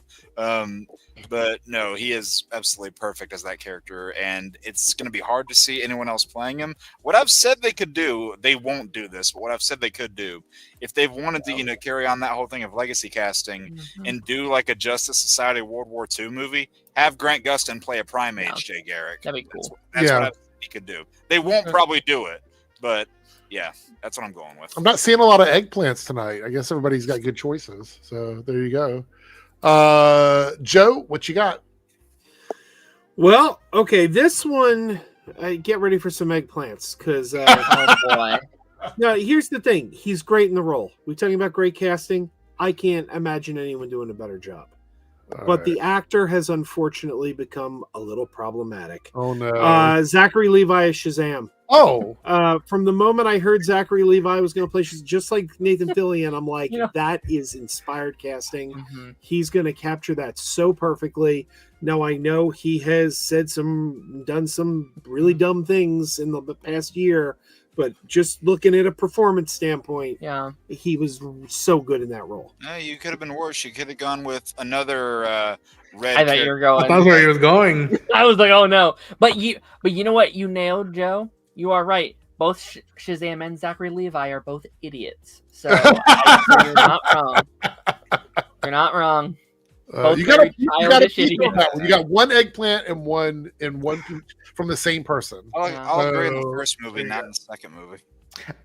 I think Shazam is not an idiot. He just it takes him a while to mature. But yeah, Zachary. Yeah, he's smarter than Zachary. Wait, who is the other one? Was it Dean Cain? I'm not falling into this trap. No, Eric had just mentioned it. And I was just like, yeah, I said Dean Cain. I was like, I wasn't even talking about Dean Cain.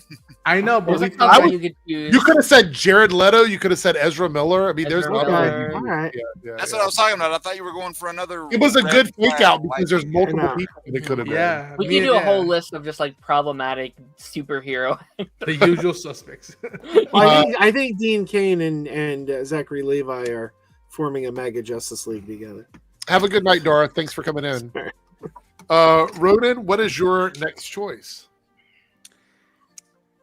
Mark Hamill, Joker. Yep. Oh, knew someone would. Yep. I see some people crossing things out. So yeah, I left it off because I knew somebody would. Same. I was like, I'm not getting it.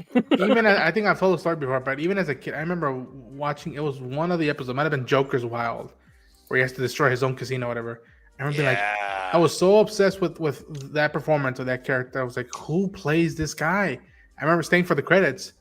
All right, take care, Jay. And seeing Mark Hamill, and I was like, Luke?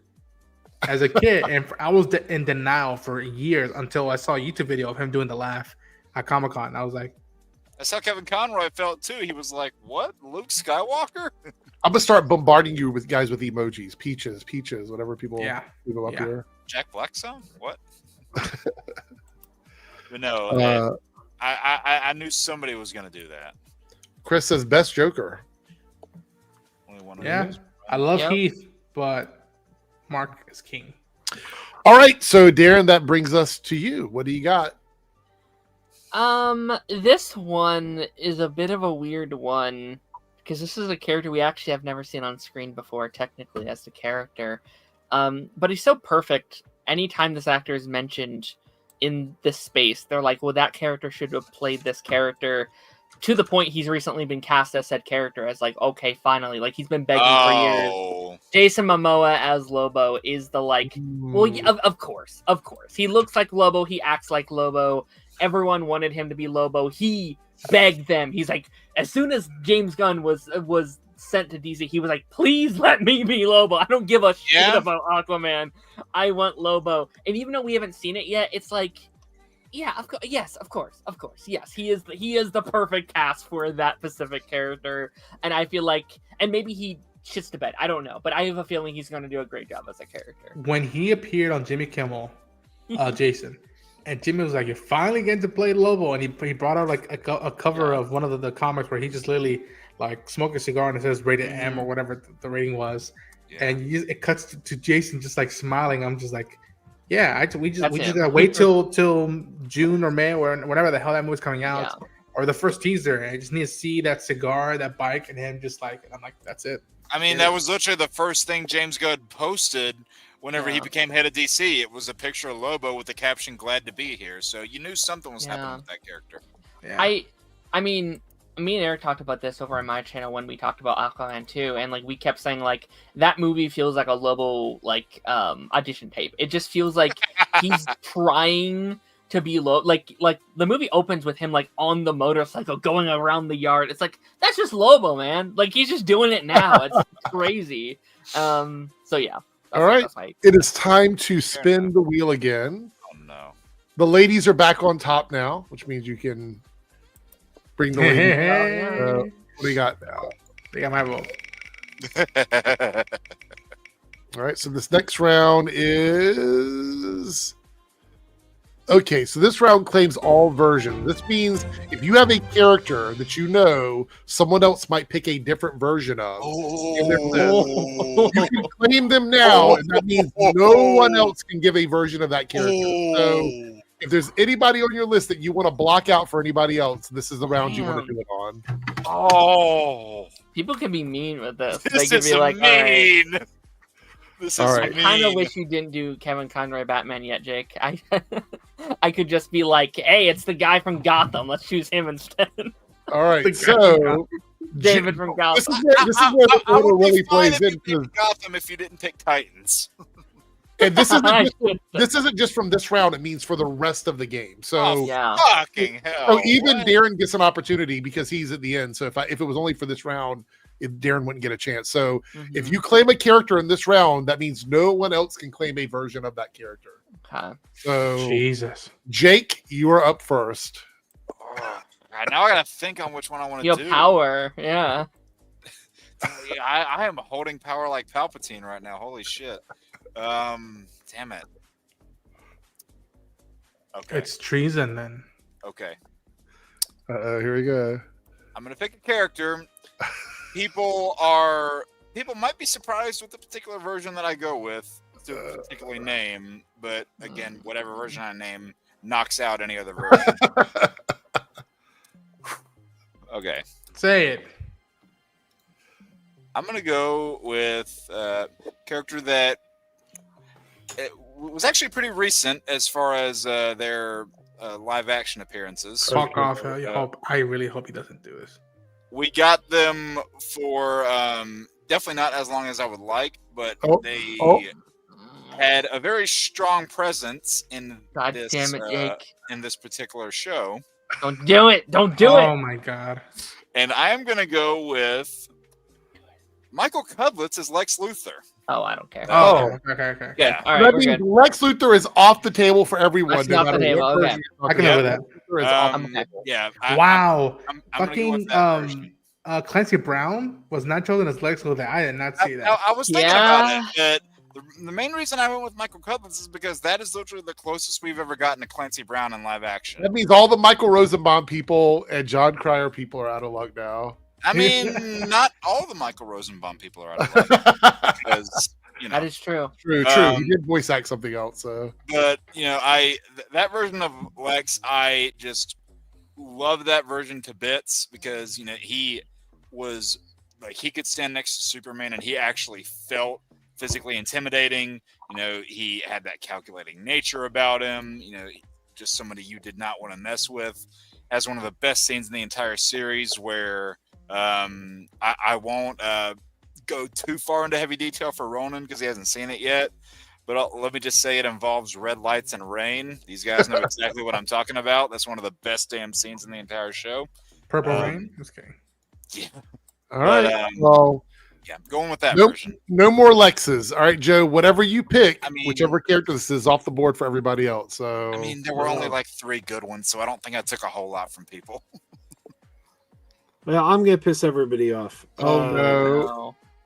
Christopher Reeve is Superman. Oh, all Supermen are off the board now. I mean, you can't do better than Christopher Reeve. Like he wasn't the first, but he's the one everyone gets compared to. I only had one Superman on my list, so that's fine. David Cornsweat. I'm just kidding. Tyler Hoechlin. I didn't have that on my list, but now Joe could claim another Superman because if he wants to name another Superman, he can, but no one else can do Superman. He's claimed Superman, so that means Jake can do Lex Luthor if he wanted. So I will tell you, I'm not going to do probably another. not going to do that. I'm not going to do another Superman, but I did consider putting Brandon Routh on my list too. So okay, well, all right. Casting is good, even though he got the rare end of the stick. He's better than the movie he's in. Ooh, not an eggplant from Eric. What, Darren? Is that for Christopher Reeve? Eric's eggplanting Christopher Reeve. I said he got the short end of the stick. Oh, okay. Yeah, no, I was just saying he's a lot better than the movie he's in. I like his other appearance. Okay. Yeah, me too. So that brings us to Ronan. Ronan, you've got power. This round is a very powerful round. Who are you picking? Who are you knocking off the board for everybody else? I'm watching you. I'm gonna go with someone with the person who's played this character that in real life very much epitomizes this character. Okay. And has some deep meaning with me, and even deep meaning with my mom. I'm gonna go with Linda Carter's Wonder Woman. Oh, Okay. okay. Okay. All right. Okay. All right. There's not many versions of that either. So The fact, and listen, listen. Susan Eisenberg is the one woman I grew up with, but it is weird. Like Linda Carter, Wonder Woman, is one of the very few like geek things that I remember. A parent of mine, my mom specifically, being like, "Oh, I know Wonder Woman. It's Linda Carter and whatnot." And I grew up watching her, and I was just like, "What? You're into the stuff I'm into?" Look at that. Peach. We got here Linda Carter, Peach. Stamina says yes. Respect on Linda Carter's name. And my mind, my mind was blown as a teenager when I think she told me like, "Oh yeah, by the way, Wonder Woman is Latina." I'm like, "What do you mean?" Like, look up Linda Carter's history, and I was just like, "She's a paisana." And even to this day, whenever you see her stuff on social media, she's very much epitomizes what Diana Prince is all about. Mhm. And that is... She still loves the character. She goes out and promotes the character with everybody. So And behaves like the character. Yeah. Like, follow her stuff, and she behaves like the character. So she gets plus points on the Nerdum. it does make me really sad that we've had like 3 different like DC multiverse events over the last 10 years, and she got to be part of none of which of those. And it's just like, that breaks my heart. I wish Crisis got her. I wish like that would have been such a cool moment. We were like going through and getting these paragons. She would have been a perfect paragon again. Sky High got her. How the hell does that happen? Like she makes a joke about it. Superior Nav is coming in so hot on that one. Oh my god! Like you have such God, you have so many stupid cameos in the Flash movie. Yeah. You have stupid cameos. Get Linda. That would have got me so excited. If she shows up in her costume, I would have been like, "Yo, you kidding I said me? that. That's Yeah. awesome." Nope, they got her in Wonder Woman 84 instead. She's the best part of that movie. But do we know they didn't movie was ask dog her? shit. She might have said no. I mean, Would she have done that? They even if she said yes and shot it, they still would have CGI'd her because they were making the cameos to the reference point of what they were when they were popular. And with CW, I worried a little bit. I don't think they asked her, and which still breaks my heart. But okay, I'll say this: Michael Rosenbaum said on his podcast that he was asked to be part of Crisis. They gave him an offer. He didn't like for what they were offering. He was like, "I'm good, no, thank you." Yeah. I think Linda loves that character so much, though. Yeah. And like she did Supergirl. She did like several episodes. she of was the Supergirl as president, the yeah. president, Yeah. which is an awesome. I love that they gave that to her. That's such a cool way to honor her. So Darren, you are up next. You get to block out a character for everybody else, and we still have a couple rounds left. So Can I real quick just point out that the last 2 picks, Christopher Reeve and Linda Carter, were both guest stars on The Muppet Show? I mean, Kismet. Okay. Okay, this hold is- on. I have 2 questions with this thing right quick. Is this knockout character thing, is it only in effect for this round? No. For the remainder of this show or this game. So any characters that we say from here on out, no one else can. So everybody that you have said in this round, characters, not actors, but characters, Right. are knocked out completely for the rest of the game. Right, but my point is, as we go into the next round, is that They're still gone. happening? Yeah. Like yeah. are You we- get No. Only. No. He's asking if the knockout only exists in this round. Yes, after this round, knocking characters out go away, but those characters are knocked out. Okay, yeah. I was asking if that thing was carrying over. No. Okay. Okay. Yeah, I mean, I'm picking from a pretty big character pool as well for mine. I don't think anyone else is gonna pick another character out of this pool, but I'm still using it this round. Also, because I'm afraid Jake is gonna take this one. Betsy Pollock as Lois Lane from Supergirl. And that means Lois Lane is knocked out for everybody else. Lois So Lane's no out. Lane. I'm not mad he got there first. I'm not I have mad. Rachel in my list. God. Oh, let's go! I had Erica on mine. Oh, wait. So no one had Donna Delaney on their list? What the hell? That's awesome. That's great. So Betsy is- strategically knocked out some choices there. Oh. I am sorry. But no, Betsy's the perfect. She's perfect. Lois yeah. Lane. I think Wow. season 1 she kills it. Season 2 she kills it. Season 3 she said, "Well, fuck you. This is my character now. I have claimed this character." And there's many good versions of the character. I'm gonna say now, even with Rachel, I think it's gonna be hard for her to live up to what Betsy did with the character. It is. I will say, like with Bitsy Tulloch too, she can also speak Spanish, which probably wins her more points in Ronan's department. I was at Comic-Con when she spoke Spanish, and I was just like, yeah.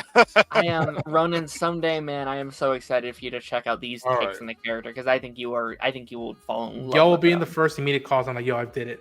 Here we go. The next round comes around. This is this round. The last. Wait, 2 more picks, right? 2 more rounds. Yeah. Okay.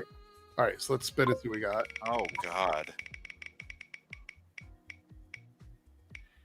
All right, so this round is villains only. Ah! Okay. All right. I should have saved Lobo. You might. You might need a second if you don't have any villains. I'm gonna give y'all a second. Or Captain Cold. I already did 2 villains. But it's a villains only round. Oh no. I already know what I'm gonna say, and I feel like I might take it from one person. Okay. All right, let me look up Arrowverse villains. All right. All right. So we got a villains only round, and Jake, you already have someone. You said, right? Yes, I do. Okay. So why don't you go ahead? We'll get going. So, Darren, you might want to pause on your searching. Oh wait, yeah. Yeah. This is okay. One of my favorite DC villains of all time, and although this is not their technical first live-action debut, I hardly count the first one because they were almost a nothing character in it. This is their first proper live-action debut, and they didn't actually debut as a villain. You got to see them progress from an actual good character into a villain, and then they had several great stories after that.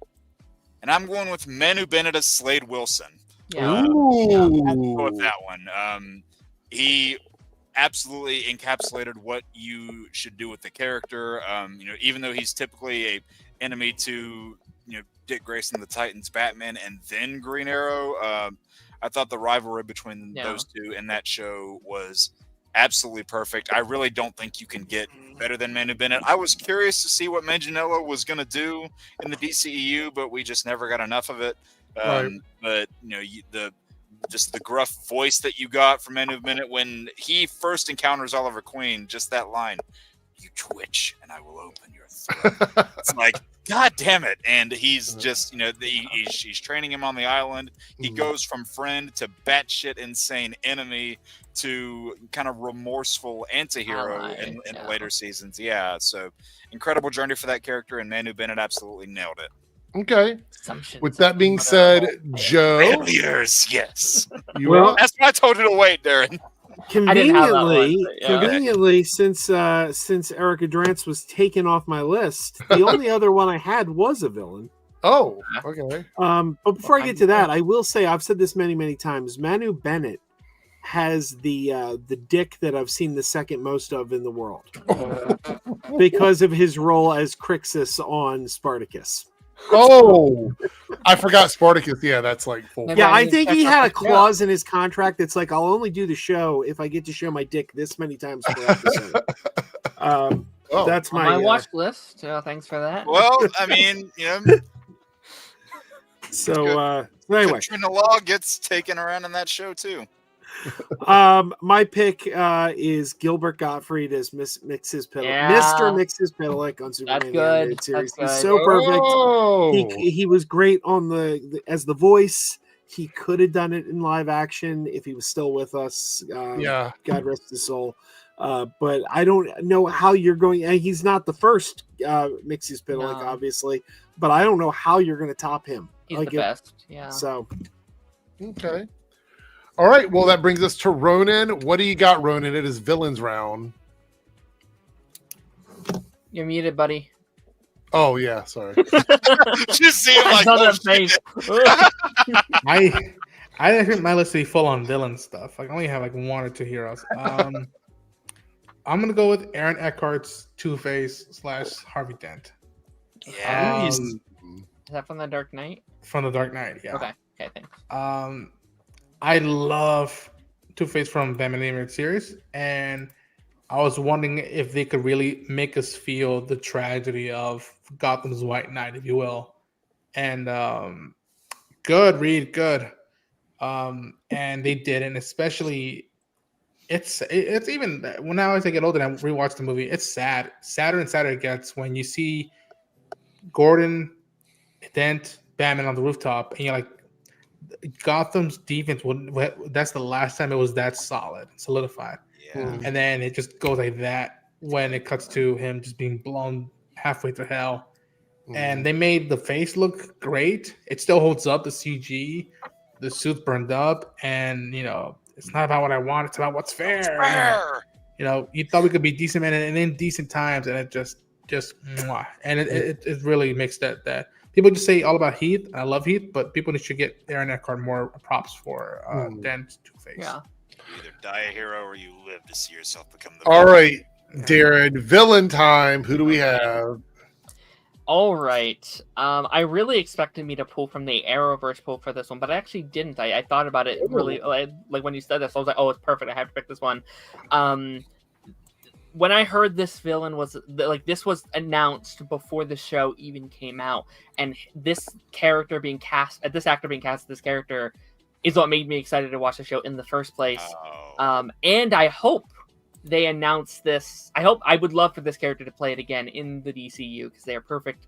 And that is Michael Emerson as Brainiac in My Adventures with Superman. Ooh. Holy shit, he's perfect. He is that perfect, like, calculated, manipulating, but also so intriguing. Like you want to learn more about this character, and he is so good as that character.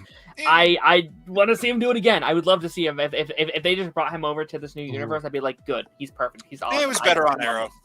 Staggermore with the one I Malcolm McDowell as Metallo over here from Staggermore. Who also Superman Taz? Yeah, that's a pull. Yeah. All right, we have one more round, so the wheel gets one more spin, and we have 3 choices on the wheel. So I'm going to pull it up. What would you guys not want to have the wheel land on? Men, honestly. Yeah. I've never said this, but yeah, I don't want that. Batman is off the table is one of them. Heroes only this round, or no men this round. So I'd be fine. So I'd be fine regardless. Okay.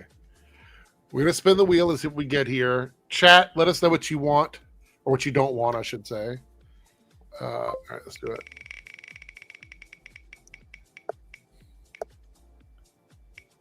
Oh. Okay. Heroes only this round, so no villain. We're going on the other side of the it. opposite, yeah. All right. And there we go. So with that being said, what do you got, Jake? So I am amazed that this character was not taken yet. I'm really shocked that we got all the way to the last round. Again, not the first live action actor to play this character, but definitely the most well regarded one. So much so that he's even played the character in several animated adaptations. And I'm going with... Oh, no. I know that. Yeah, you probably do. I'm going to go with Matt Ryan as Constantine. Son of a bitch. Yeah, why didn't I pick it? I was in my mind. I was leaving it. I was leaving it until the end, and then when we got to the last round, I'm like, okay, no one said it. I guess I will. Blanked on me. I forgot. You're on the list. Damn. I mean, it's literally a pitch perfect Constantine. If there was any one actor, like say we were doing a hard DCU reboot, if there was one actor I would campaign to be brought over, it would be Matt Ryan, because he is a perfect John Constantine through and through. There were problems I had with the show, like the Constantine show, even though I really did like it. but he was always on his game. And I liked him on the show. I think the character was better once it got to Legends of Tomorrow, though. Yeah, like when they brought him to Legends of Tomorrow, even in Arrow, he was one of the better parts of that fourth season. And then, of course, he played him in a couple DC AMU films. Great voice as the character there. I want to see Dark. Yeah, that's my favorite version of him, where he just goes. He literally threatens Swamp Thing in his turf to burn some grass. He's like, "Get out here!" Or the pulse he's getting. It's like, bro. Yeah. He's just so perfect as the character, and I'm not just saying that because I met him, but he's so good as that role.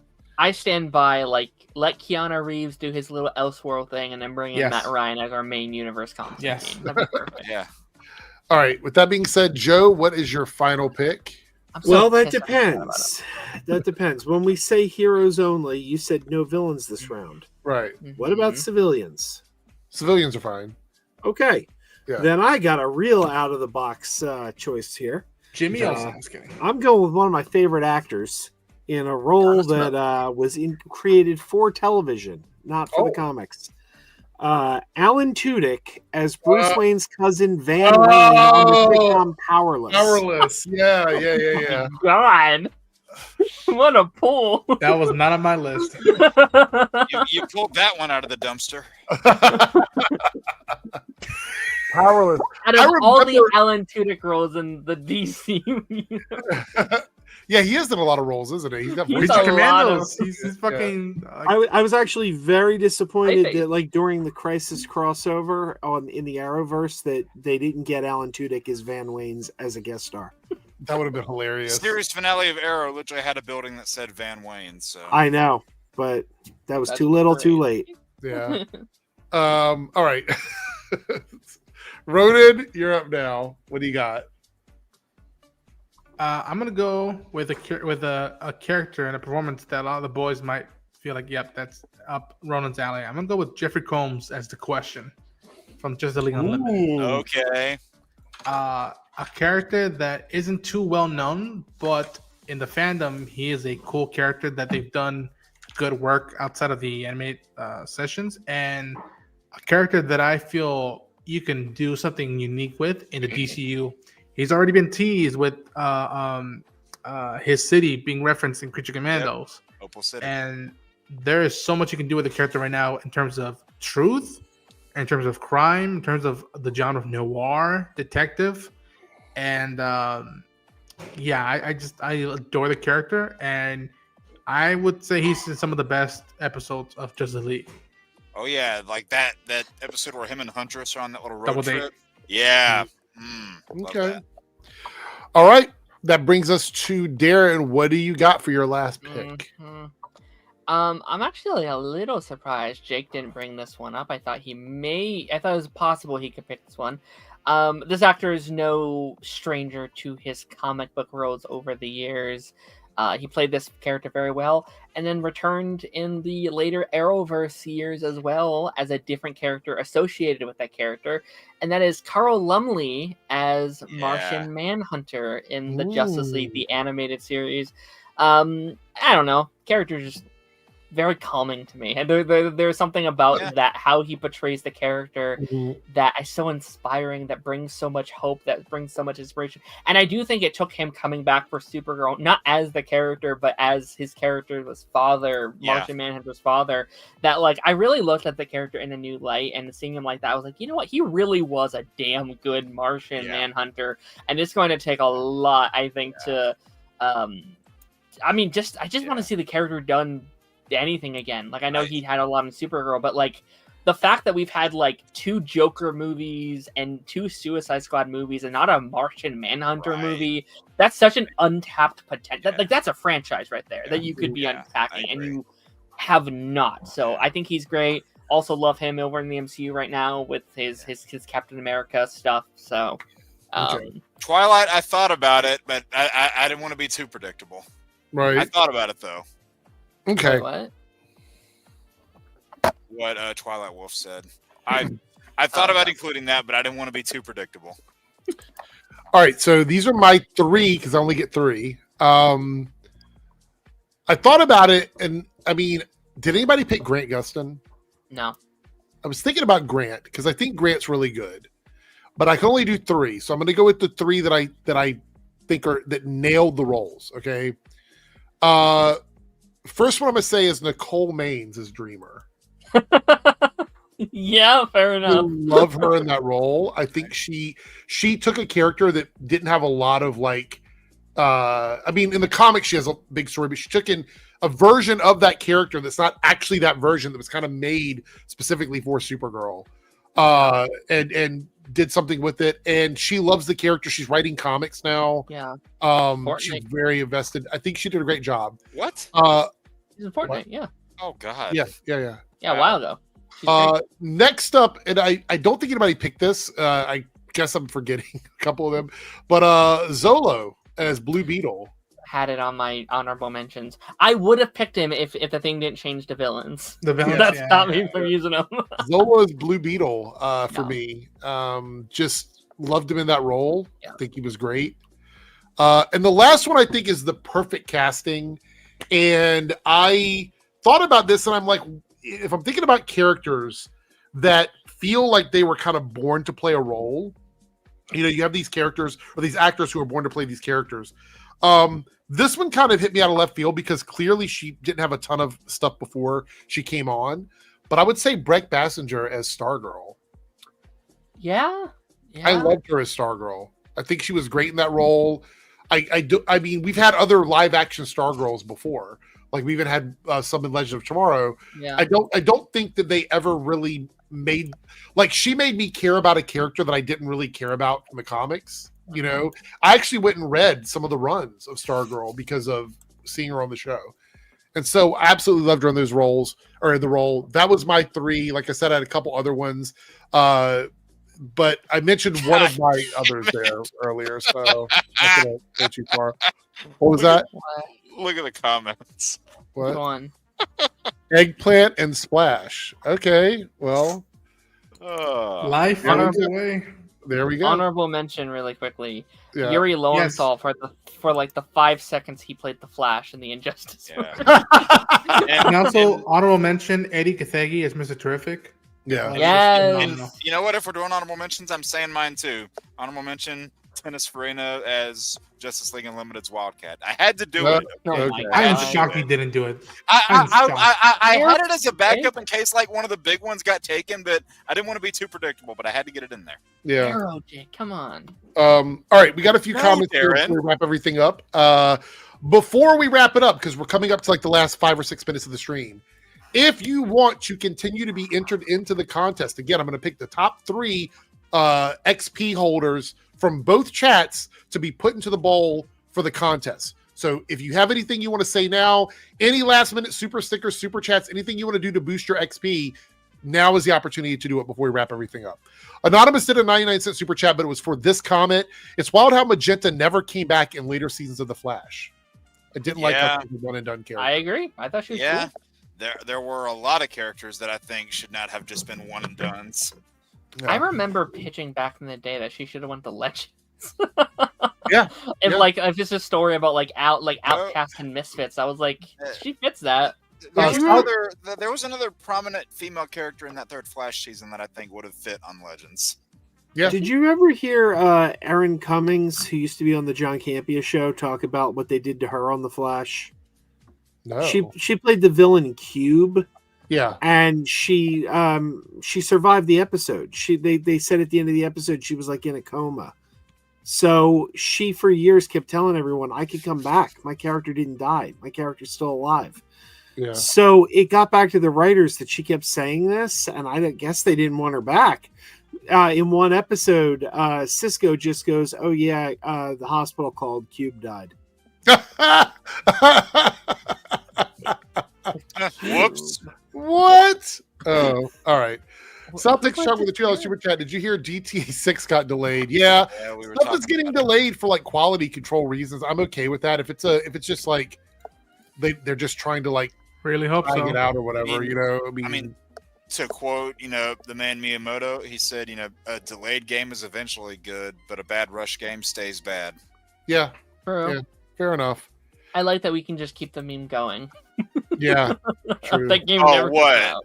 Oh, what they're saying like, oh, like we're gonna get X thing before GTA 6. Yeah, just keep it just never comes out. Stagger Forth, the 199 super chat says Cress Williams is Black Lightning. Yeah, I didn't always love the show, but he was great as a character. We could do this whole list with just Arrowverse characters, and we Melissa Benoist, the Supergirl. I'm Yeah, shocked nobody that. Like I've seen a little bit of Supergirl, but I was like, I love her as Supergirl. Yeah.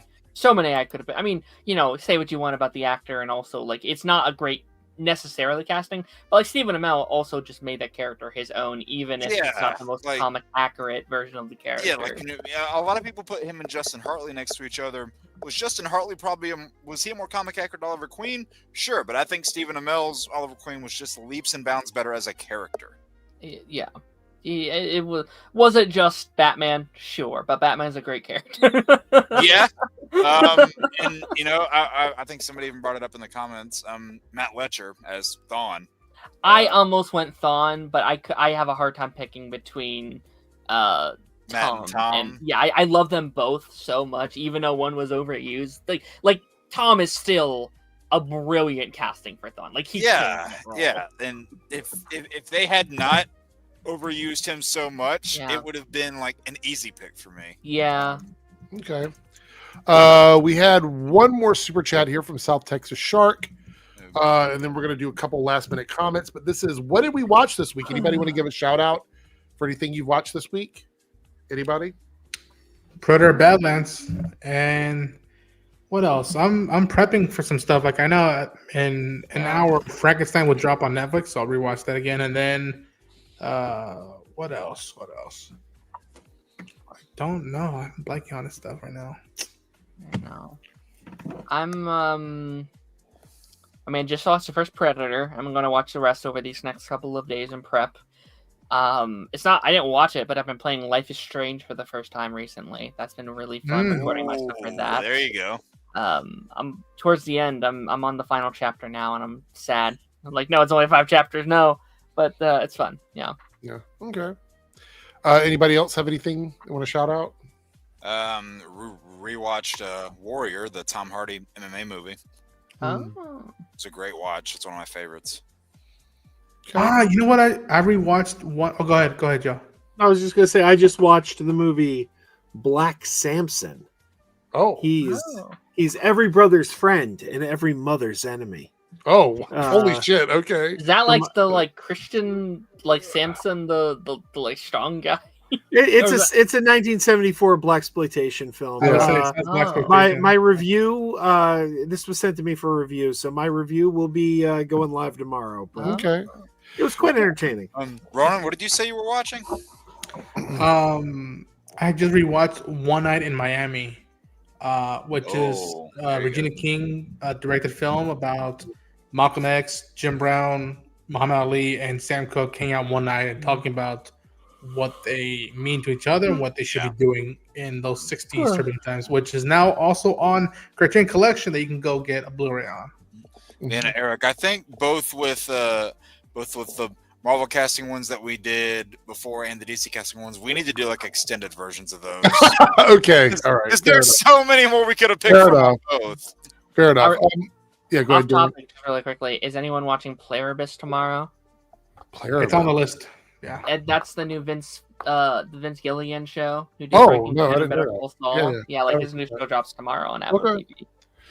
All right, Claudius, I don't know if y'all been made aware of it, talked about it, but you see or hear about the Lego Star Trek Enterprise D set that made its debut. I heard it's $400. I did hear about that.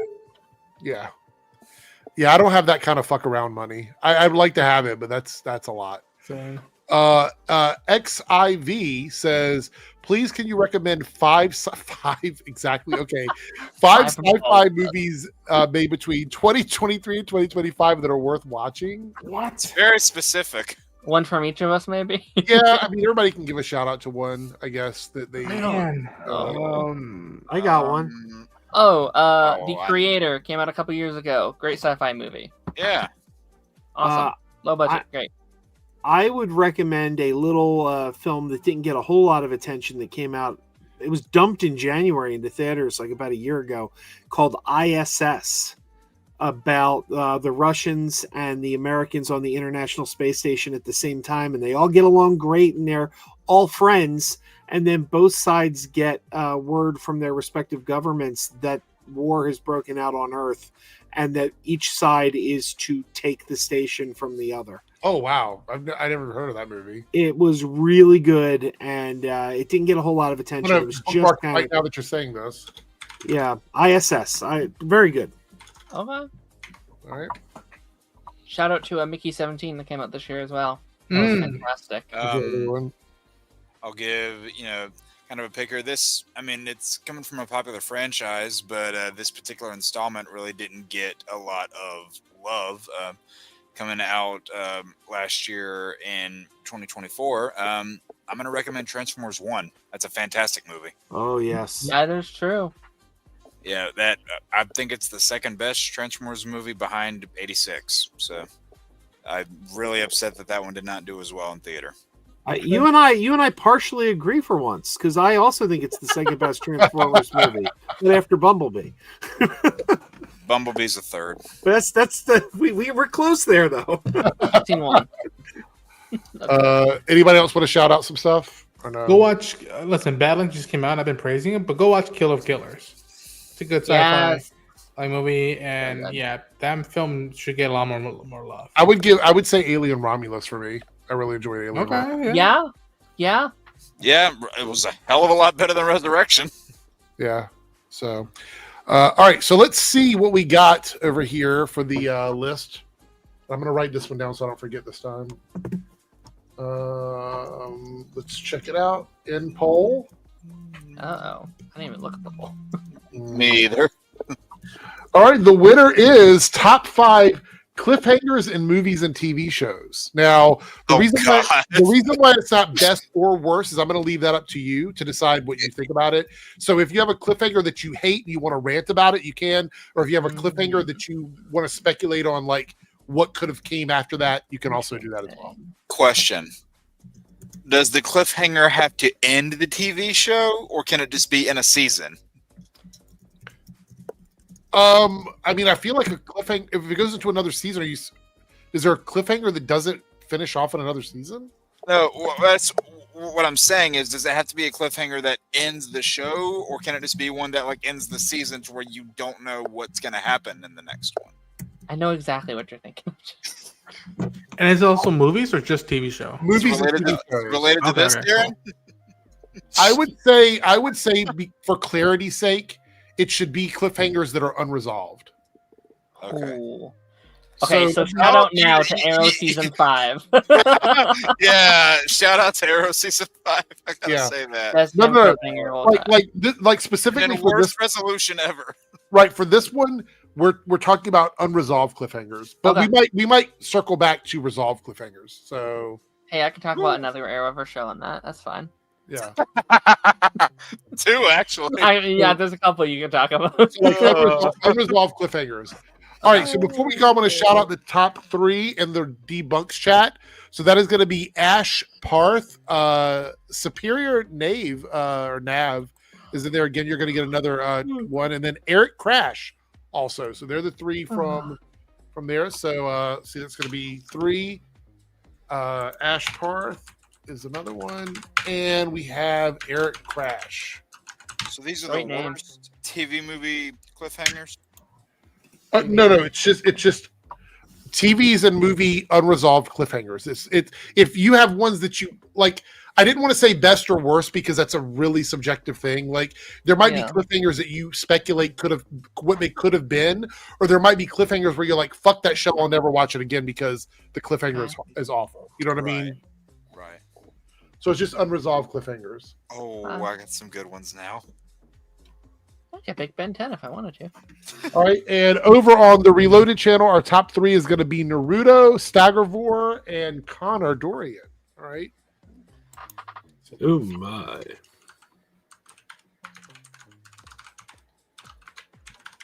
Oh, Chris, do you like it?